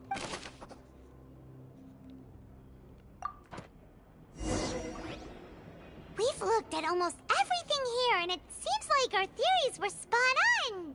But... yeah, we haven't found anything that reveals his true identity. No wonder even Neuvillette wasn't able to find anything.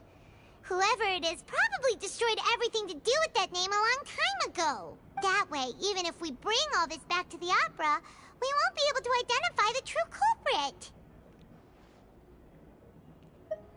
Sure thing. Paimon won't admit defeat to this guy.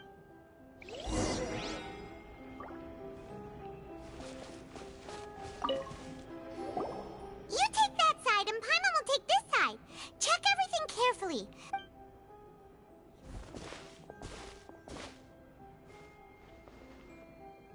Ugh. Nothing at all. And Paimon can't even find snacks either. Whoa, really? Let Paimon see. Vinier. Isn't that Vache's lover's name? Then you found her diary. Let's see. Aw, it's just a normal diary chronicling their love story. She was so sweet, too. Oh, Paimon feels even worse for her now.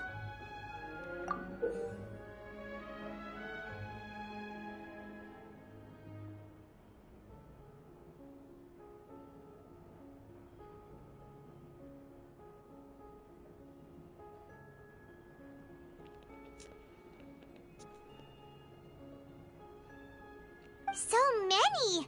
A whole page's worth! But they're all crossed out. Was she unhappy with all of them? The final name she decided on was... Marcel. Marcel! Wait, but Marcel's pretty old. Has this case been going on for so long that he's Vache and Vinier's grown son?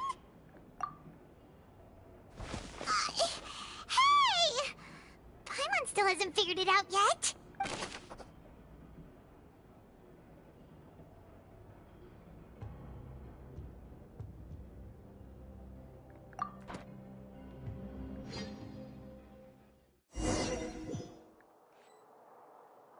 And whose image do you see, Marcel? Is it a man named Vache? Oh, so you do know that name. I'm merely surprised you'd suddenly say the name of someone I've never even heard of. I was waiting for you to say that. Navia! We're back! As expected of my partner. I just knew you'd return in the nick of time. Just how often do you intend to flout the rules of this court? It's all right, Monsieur Nervalette. Given their confidence, I expect they've found the crucial evidence.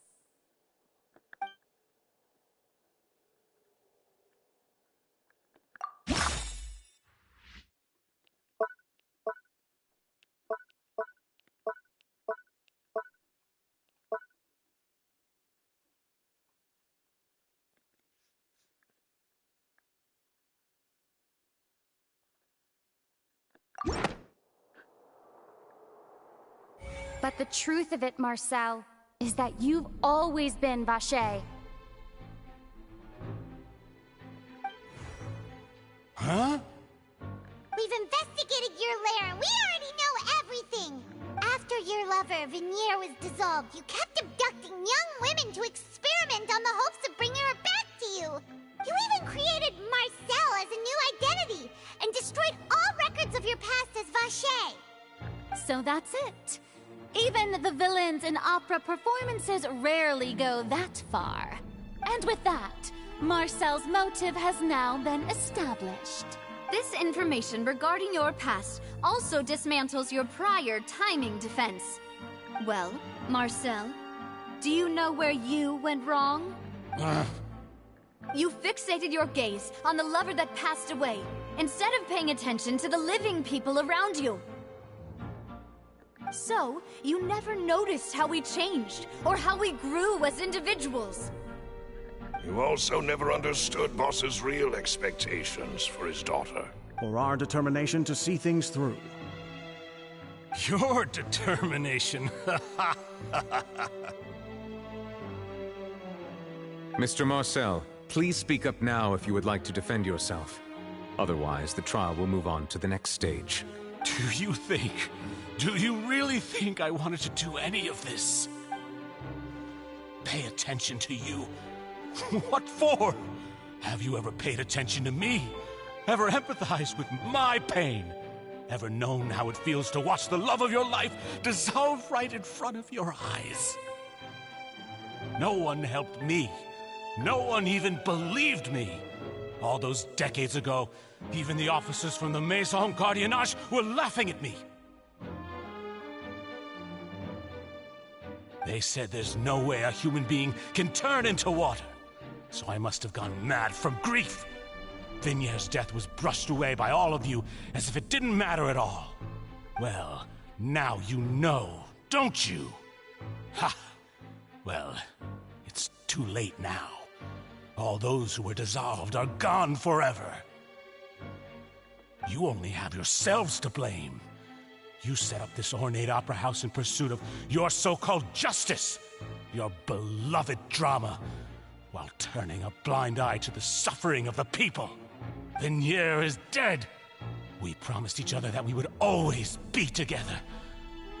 Wherever she goes, I will follow. But I'm not from this blasted place, so I can't be dissolved, no matter what I do.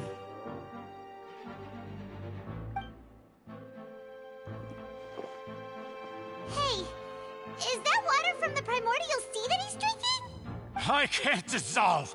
Can't dissolve! Can't dissolve! Do you all see? I can't go, I can't follow. So if I can't go where she is, what choice do I have but to try to bring her back? I did all of that, and in the end, that accursed Callus still got the better of me. I spent my entire life living on pins and needles, only to get stabbed by his idiot daughter at the very end. The suspect is exhibiting signs of mental distress. Guards, please restrain him. Don't touch me! Don't anybody come near me! I still need to save Vignier. Our promise. We made a promise. Vignier. Vignier! Please, Vignier. Don't think badly of me. All I want to do is fulfill our promise.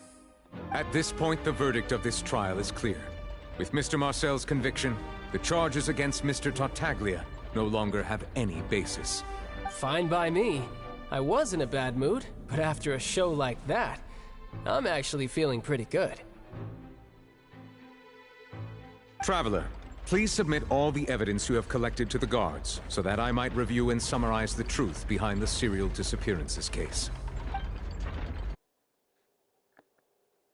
The man now known as Marcel was originally named Vacher and worked as an adventurer with his partner and lover Vignier. During an underwater expedition, Vignier accidentally came into contact with water from the primordial sea and was dissolved in front of Vacher as a result. Vacher learned of the primordial water's existence through the work of others and began to kidnap young women for research, with the goal of discovering a method to restore Vignier back to life. To cover his tracks, he invented the new alias of Marcel and began to operate a business in Poisson. During the course of his research, Vacher discovered that a diluted concoction of water from the primordial sea can induce feelings of euphoria, and began to manufacture and market synth.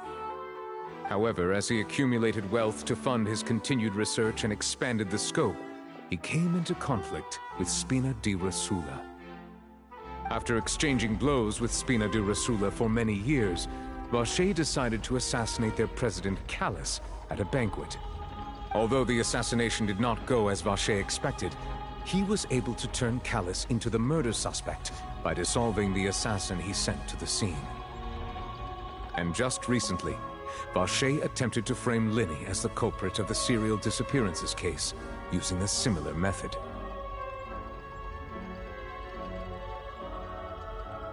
However, his attempt to frame Linny failed, and the power of water from the primordial sea became public knowledge. This case also exposed enough of Vacher's machinations that he was eventually successfully charged in court. Thus concludes the enigmatic history of the serial disappearances case, with the truth revealed to all.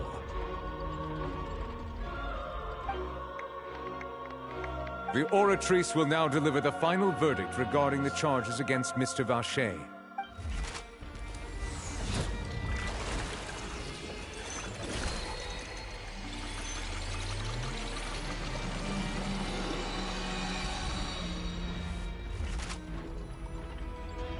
According to the judgment of the Oratrice Mécanique d'Analyse Cardinale, Mr. Vacher is guilty. Guards! Take Vacher away. Good. It's what he deserves. With that, the serial disappearances case is over now. We really just witnessed history.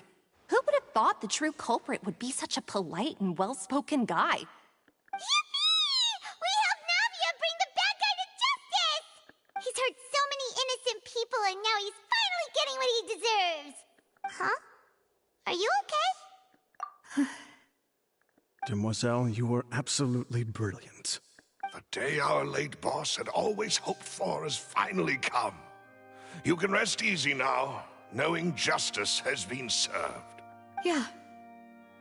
Yeah. It's finally over.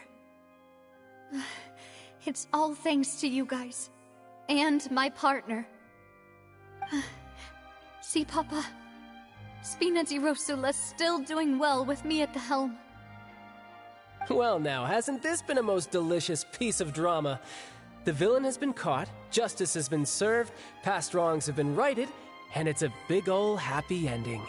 Since it's been such a great show, I'll just let the false accusations against me slide.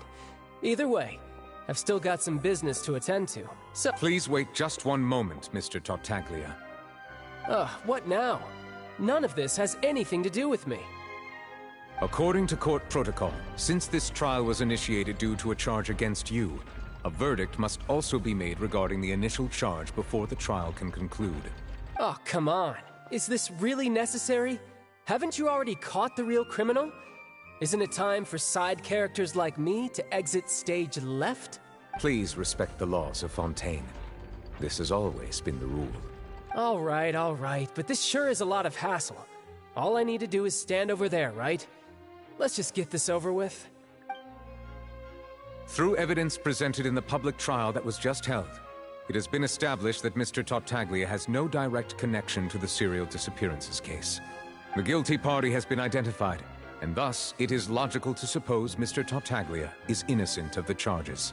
We now turn to the Oratrice Mécanique d'Analyse Cardinale to render the final verdict on the charges.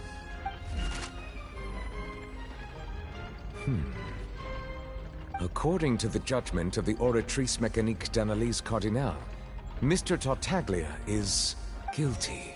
What? Hey! That's not funny! Didn't you just say I'm supposed to be innocent? What's with this verdict? Is your justice machine malfunctioning? Huh? This has never happened before. The Oratrice actually returned a different verdict from the Chief Justice. I mean, have you ever heard of an innocent Fatui Harbinger? Do you think the Oratrice might have just convicted him on general principle? But weren't the charges about the serial disappearances case? No matter what else he's guilty of, it shouldn't affect the verdict in this case, right? The judgment of the Oratrice Mécanique d'Analyse Cardinale is, by law, the final verdict of the court. Guards, please take the suspect into custody per court protocol.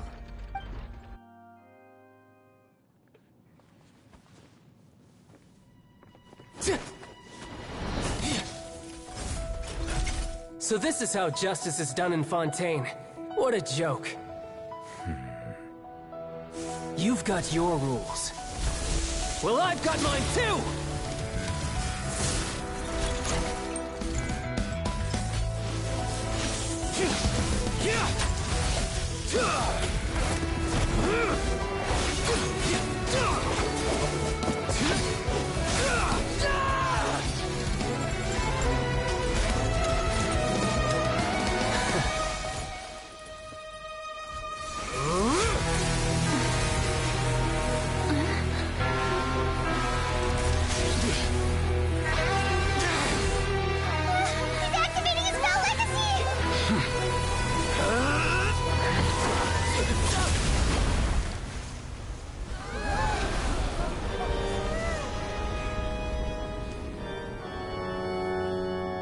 I am sorry. If you have been wronged, we will find the truth. But the rules of the court must be upheld.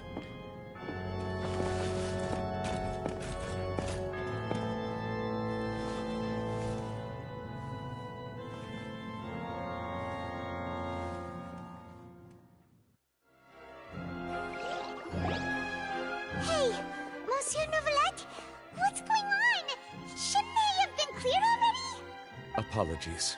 This is also the first time I've encountered such a situation. However, according to the rules established at the conception of Fontaine's court system, the Oratrice's judgment is the final verdict of the court. All I do is follow court procedure. As for why the Oratrice arrived at the conclusion it did, you should probably ask someone more knowledgeable than me. Why are you looking at me? I had nothing to do with it! I don't know what happened there either! Hey, stop staring at me! What does Lady Verena mean by that? She says she has no idea either, but that's impossible. Didn't she create the Oratrice herself? Yeah, so are the verdicts reliable or not? Can results like this really be called justice? My dearest citizens, did you really think we'd allow an incorrect verdict to be handed out in this court? Did you really believe that the judgment could be mistaken or be the result of some sort of random mishap? Don't tell me. You thought even I had been blindsided by the Oratrice's result. But the way she looked just now, it was pretty obvious she had no idea what was going on.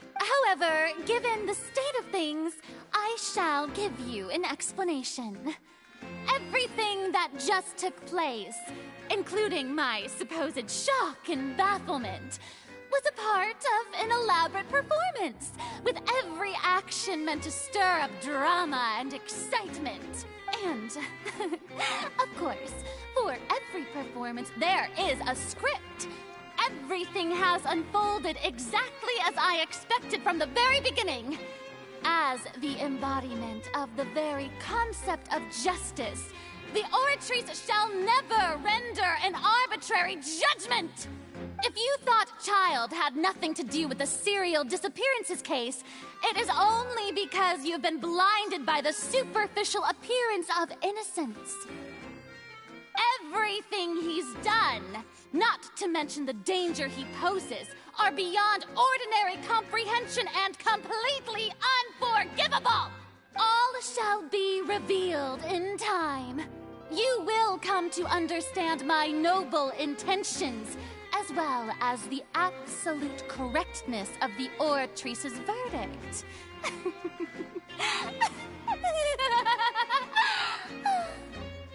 Now, having said that, although I hate to leave things hanging in suspense, it is now time for this performance to end.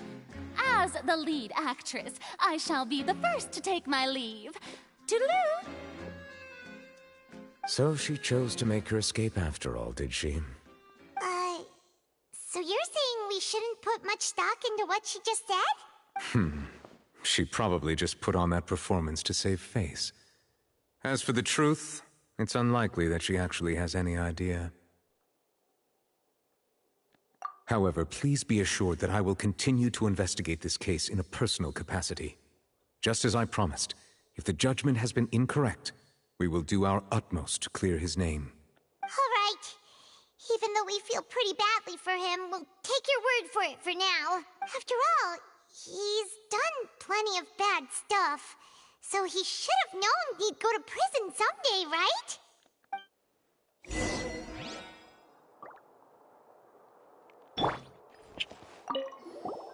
Oh, Monsieur Neuvillette!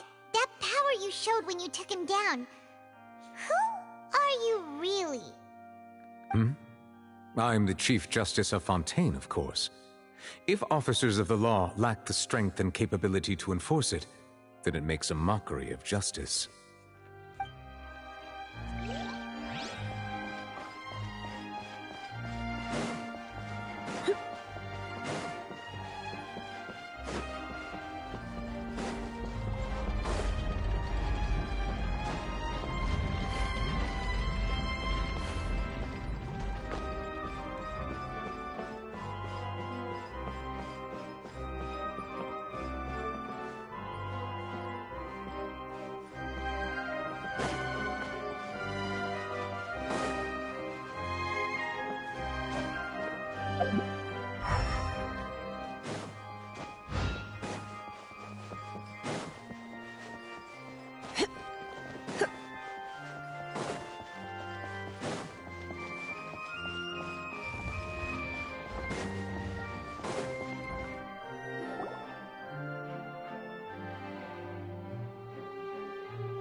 Hey, what are you doing? Quick, stop him!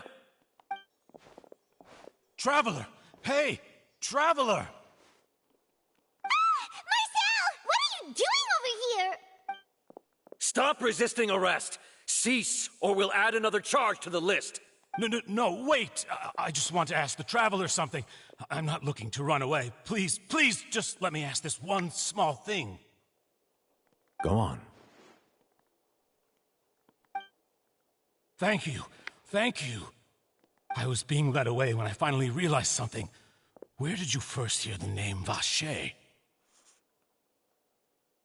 I erased all records of that name. So, unless... I mean, I've been to his secret base and there was some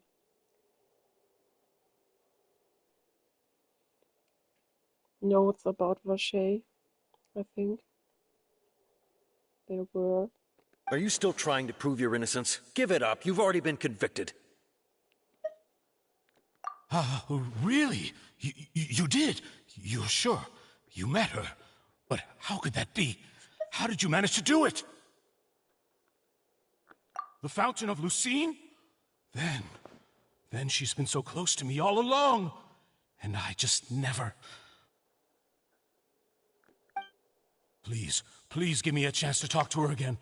Just let the Traveler take me to the fountain to see her one last time. This is the last request I'll ever make in my life. What? Give an inch and you want to take a mile? Do you think serial killers get to make requests like that? Paimon agrees. Why should we give him what he wants when he's only done a ton of super terrible things? This request, is it worth as much to you as your life? Of course! Wait, no. It's worth even more than my life. Humans? Will they betray the instinct to live just to satisfy spiritual needs? Very well. I will grant your request. Your Honor, I fear that... I will go with him. You do not need to worry about any escape. In that case, I shall leave him in your most capable hands, Chief Justice. Thank you, Your Honor.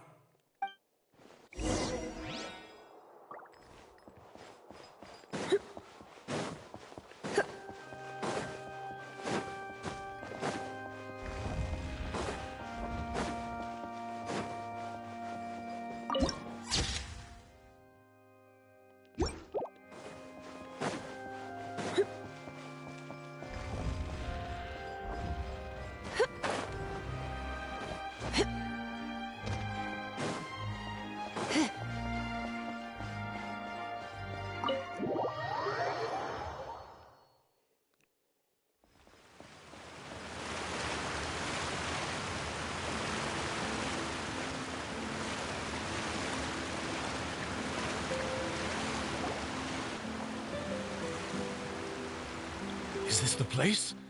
You said she's here, but what do I need to do to see her?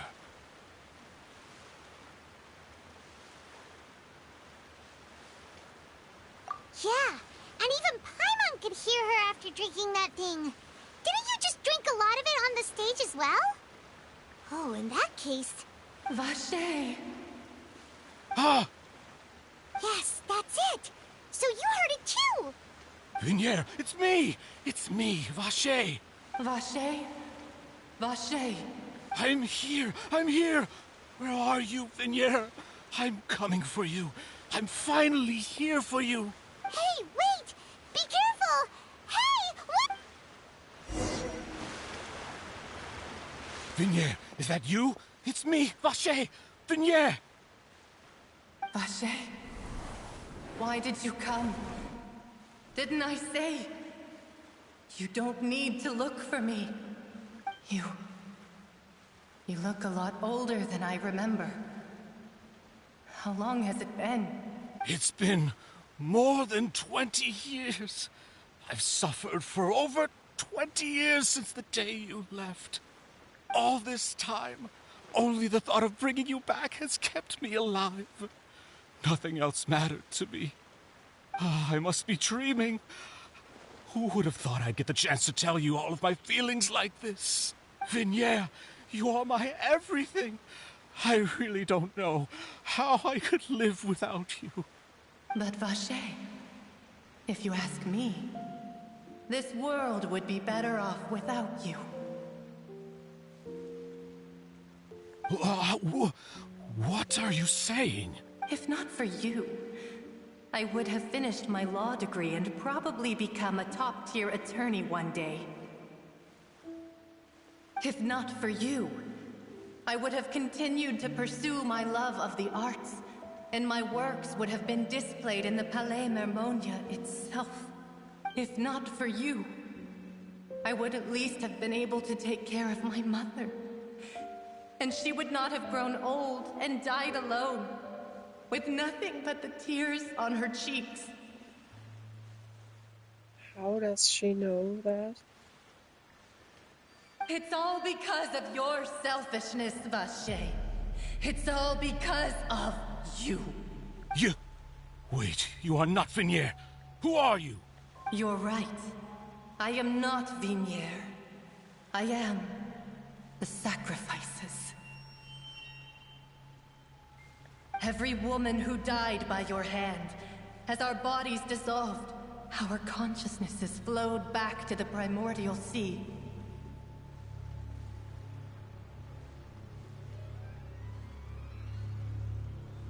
Our thoughts circulated endlessly within the primordial sea, and we were no longer individuals, but we became one, just as streams of water come together in the sea. I'm Cressy. I'm Lemony. I'm Azine. The only one I am not is Vignier. Why? But then, where is Vignier? She doesn't want to see you anymore. Every tendril of her consciousness is avoiding you. This is what you get for your selfishness. Your selfishness robbed us of our lives and our futures. You said time and time again that you'd do any and everything for her.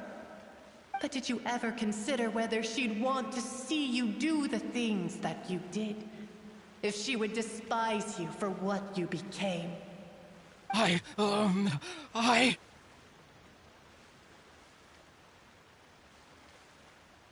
You are a liar, a heartless murderer, and a cowardly narcissist. The only thing you are not is Vignier's beloved. From the moment your first victim died and her consciousness merged with Vignier's, she has had nothing but pure hatred for you.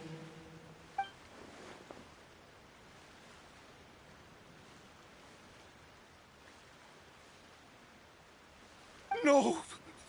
Vignier! She can't hate me. Let me see her. Please, have mercy. You still don't understand. When I said don't look for me, that came from the real Vignier. She really doesn't want to see you anymore. But on top of that, she also said that because it's her final drop of pity for you. She said that because she knew that if you did come here, we will show no mercy to you.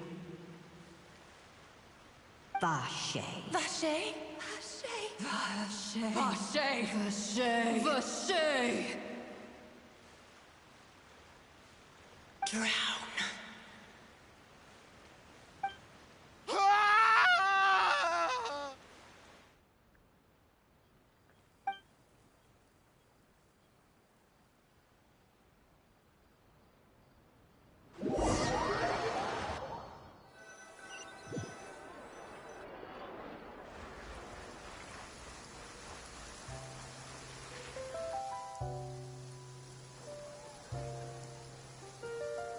Finally, we have some time to do shopping. Gosh, it's really been a long time since we've been able to relax. Huh. Well met, partner. I knew something great was going to happen when I woke up in such a good mood today. Even this weather can't put a damper on the demoiselle's mood. It's a pleasure to see you both again. Oh, hey, Navia! It's been a few days. Paimon's already started to miss Now that I believe. I'm easy to work with and always bring home the bacon. Who wouldn't treasure having a partner like me? The bacon. The macarons. Sounds like you're really enjoying life these days, Navia. It's just been one thing after the other. I've been making non-stop trips between Poisson and the court since then. Everyone from Spina di Rosula organized a memorial for my father. We never held a memorial when he first died, since everyone knew that even if we held one back then, no one was going to come. This time, though, everyone in Poisson, and even many people from the court, all attended. So his name's definitely been cleared now. That's what we like to hear. It's been the dearest wish of Demoiselle all along. That blasted stubborn fool. I was right to put my faith in him. I'm so glad I didn't give up on the case all those years ago. Oh, by the way, I ran into Charlotte just after I left the memorial service. Well, maybe it'd be more accurate to say I knew she would be there, and there was no way she'd just let me go. Huh? So you know Charlotte too? The Charlotte? Journalist from the Steambird? Yeah, way back when I first became the president of the Spina di Rosula, she was all over me. Wouldn't take no for an answer. I believe the story was called The True Heart of Darkness, Secret Tales of the Yellow Rose. To be fair, though, it was a really flattering feature. So, we've been on pretty good terms ever since. She was trying to lean on our friendship to get me to do an exclusive piece on the serial disappearances case. Oh yeah, she told us about that. She's always been super interested in that case, so now... Anyway, I told her to make sure that when she writes about you guys entering the opera house with the critical evidence, that you both sound really cool. Now that's another thing to look forward to. We trust Charlotte's skills with a pen for sure. Oh, and in other news, I also took Clarand out for a meal. Oh, are you two on better terms now? While you were investigating Vacher's headquarters, Clarand gave testimony on my father's behalf. It was thanks to her that we were able to turn the tide. I wanted to thank her. I mean, there's also no point in being awkward all the time, so we took the chance to reconcile with each other. Oh, that's great.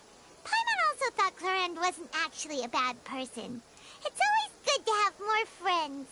Anyway, now that the case has finally been solved, perhaps it will slowly begin to fade from the public consciousness.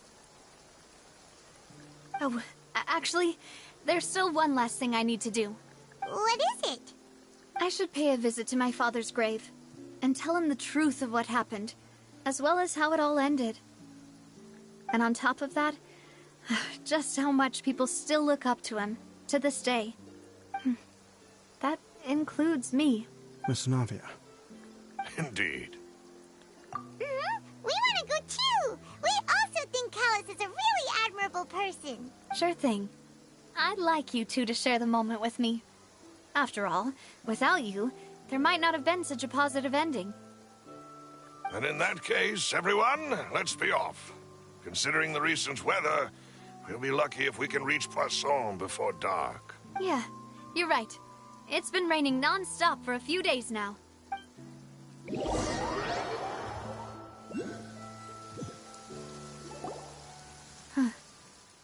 This is where my father's grave is. To be perfectly honest, even I haven't been back here for a long... Huh? There's someone there already. Wait. That figure. It can't be... Hmm? Isn't that Nervalette? Why would the Chief Justice be here? Huh? Navia?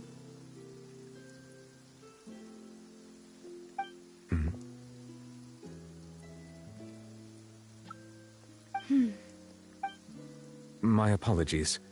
I should have asked before coming to pay my respects. Don't say that. Sorry about that. Oh, I was trying to say there's no need for you to apologize. I wanted to show my father how much I've grown, But still, I doubt I've grown to the point that even the Chief Justice would feel compelled to apologize to me over and over. In that case, I will stop apologizing for now. You really could use some pointers on understanding human emotions, Monsieur Neuvillette. In any case, why did you come to Poisson? Well, ever since that day, I've been turning a question over and over in my head. Just what is justice anyway? There was once a time when I didn't want to believe that there could be anything more important to humans than life itself. Oh, rather than that, it's probably more truthful to say I didn't believe humans were capable of resisting the most basic instinct of living things. That they could rebel against their own nature, or consider certain things to be more important than their own lives. Which is also why I didn't stop your father from beginning that fateful duel. I believed that a truly innocent man would never throw away his life like that. That there was nothing, should have been nothing more important than one's own continued survival. But Mr. Callis proved me utterly and decisively wrong. If not for his sacrifice, the serial disappearances case would have remained unsolved to this day. Mr. Callis made the choice he did for his daughter, for his associates, and for many people completely unrelated to him. And in the end, from a certain perspective, one could say that he did it all for a justice that's higher than life itself. So, you asked me why I came here. I just wanted to say my apologies to Mr. Callis in person. I should have noticed all of this much sooner. This regret has filled me with a sadness that has haunted me for days. That high and mighty chair in the Opera Epiclese indeed insulates one from many important things. Spina di Rosula, thank you so much for your hard work and perseverance. I'm sorry for being mad at you before. So, you're actually one of those types that's cold on the outside, but pretty thoughtful on the inside, huh? That reminds me of Silver. Sorry about that. Self-expression is not one of my strong suits.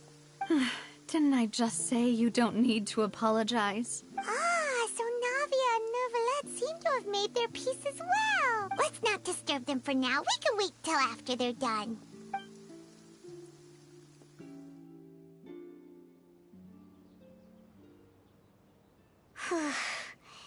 Paimon's never paid respects at someone's grave before. Did Paimon do anything rude there? Huh? Oh, Paimon didn't know that was a thing! But Paimon doesn't know what she would do if she can't fly! Oh no! Paimon hopes Miss Navia won't be too mad! Anyway, Neuvillette is still standing around there. It's not often that we can catch him alone like this, so why don't we go talk to him for a bit?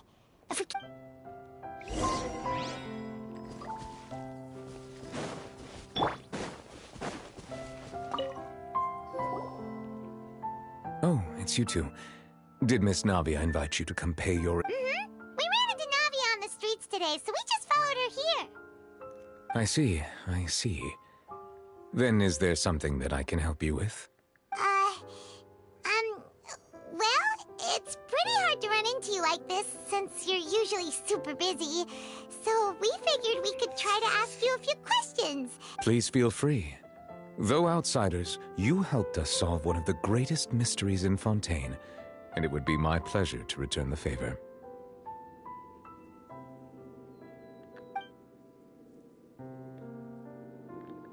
So, at court, the bad guys referred to that special water as water from the primordial sea, but what is it really? Truthfully, that name is already quite accurate. I can only surmise that Vacher and his ilk only learned of its nature and existence after extensive research. There used to be a special sea on the surface of this planet. The nature of its seawater was rather different from that of the sea we know today. Most of Tevat's life forms were first born in that special sea. You could say it nurtured much of the life on this planet. Huh. So it really was where everything began. It makes sense to call it primordial then. But today, the primordial sea no longer exists on the planet's surface. What Vache discovered must have been some kind of special case, or a remnant from a truly ancient age. Huh. So that's how it is. Oh, you really know everything, Monsieur Neuvillette. But if that's the case, then why would people, at least people from Fontaine, dissolve in that kind of water? Indeed. Why would the primordial sea, which was known to engender and nurture life, suddenly reverse itself and devour life instead? To be frank, that also doesn't match my understanding of this world and its laws. There must still be some unknown secrets around the people of this land. Is there anything else you'd like to ask me about? That the sea levels will rise and everyone will be dissolved in water, leaving Farina crying alone on her throne, but the sins of the people will be finally washed away for good. Does that appropriately summarize the version you've heard? That's right! It was Linny that told us back then. Yes, up to the present, I think we reached a point where we have no choice but to confront this prophecy directly. Rumors have it that this prophecy is rooted in the last words the former Hydro Archon left to the world before she passed away. A prophecy? Of the former Hydro Archon? Wow. This is the first time that we've ever heard of it. 2 parts of the prophecy have already proven correct. The rising sea levels and the ability of the people of Fontaine to be dissolved. We should be more vigilant and stay on the watch for further signs. Speaking of the prophecy, Farina has also always taken it quite seriously. Indeed, she has been collecting information and intelligence from across Tevat for this purpose. If the rumors were true, then perhaps this prophecy is the conundrum left to Farina by her predecessor. But with Farina being the way she is, can we really trust her to solve it? Is there anything else you'd like to ask me about?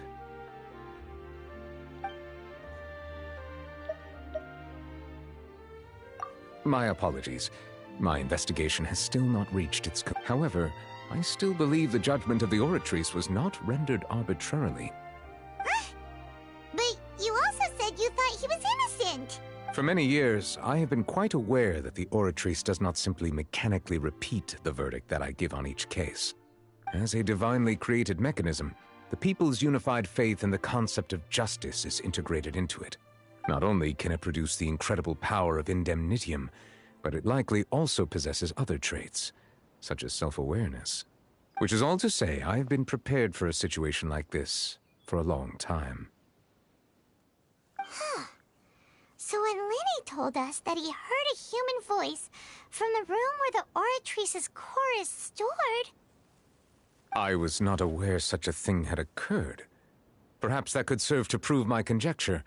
I will add that to the list of items to investigate. In any case, I am inclined to believe that the Oratrice does have a methodology all its own. We just do not have enough information. Based on Farina's reaction, I doubt even she had any idea what was going on. She managed to bluff her way through it, though, with her time-tested twin tricks of bravado and drama. While we do intend to get to the bottom of this, for now, we regret to say that the Fatui Harbinger will just have to bide his time in the fortress of Meripede. If we did incorrectly convict him of crimes he did not commit, we will most certainly compensate him to the fullest extent allowed by the law. If you ask Paimon, the only compensation he'll want is a no-holds-barred fight with you. Is there anything else you'd like to ask me about? Your sibling. Another blonde-haired traveler. I'm sorry, but I've never seen anyone who matches that description. If he ever stepped foot in Fontaine, I'm sure he followed our laws to the letter, and had no reason to appear on the stage of the opera Epicles. Is there anything else you'd like? Very well. It was my honor to provide you with what answers I could. It will soon be time for me to leave this blissful tranquility behind, and return to Palais Memornia. You really are super busy, Monsieur Neuvillette. Paimon thought you only came here to pay your respects today because you had the day off. Crime and villainy do not have the day off, and so justice must work around the clock as well. This is merely the nature of a justice's work. All right, you've got a point. Huh? Paimon just noticed that the rain has stopped.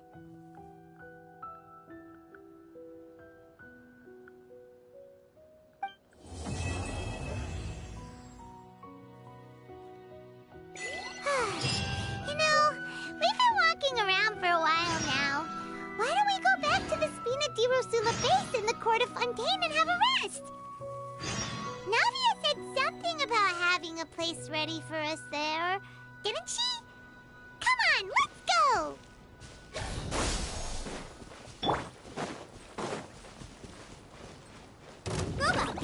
Come a little closer. Blitz. Yep. Hit. Hit. Hit. Hit. Hit. What do you think, cutie?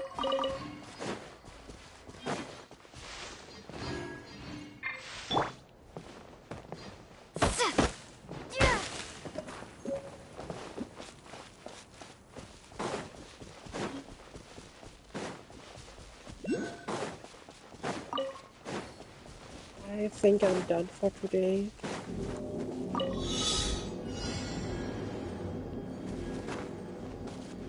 I'll do some more quests here and then start for today.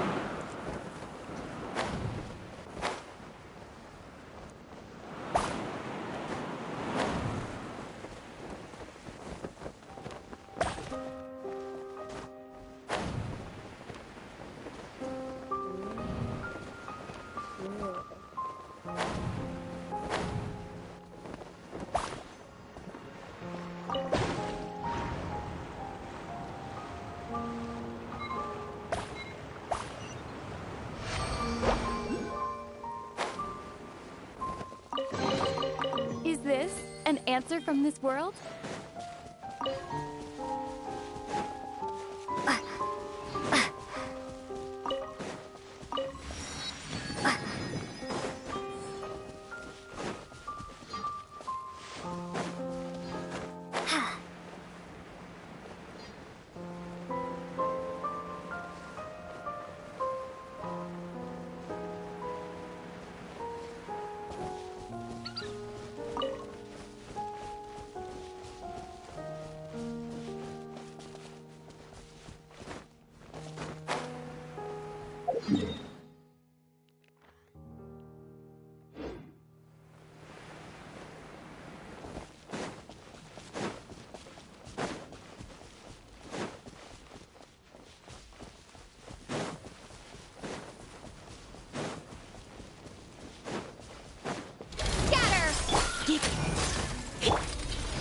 Let's dance! Nice and spicy!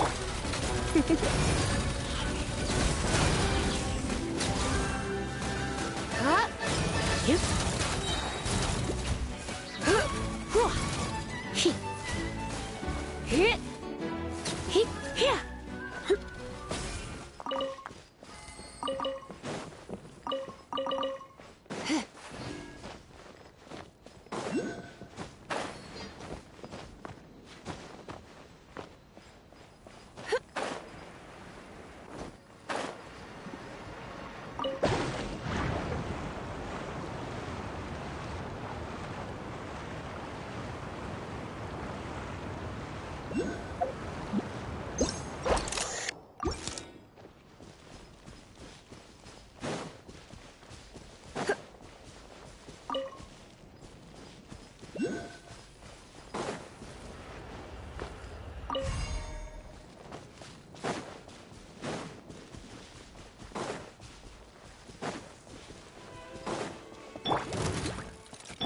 Surrender and I'll be gentle. Hup. Hit. Hua. Huh.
got every kind of fish you could want. What can I get?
Yeah, that's nice.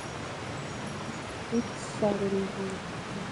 I'm taking a screenshot of my stopped streaming and playing this game for the day.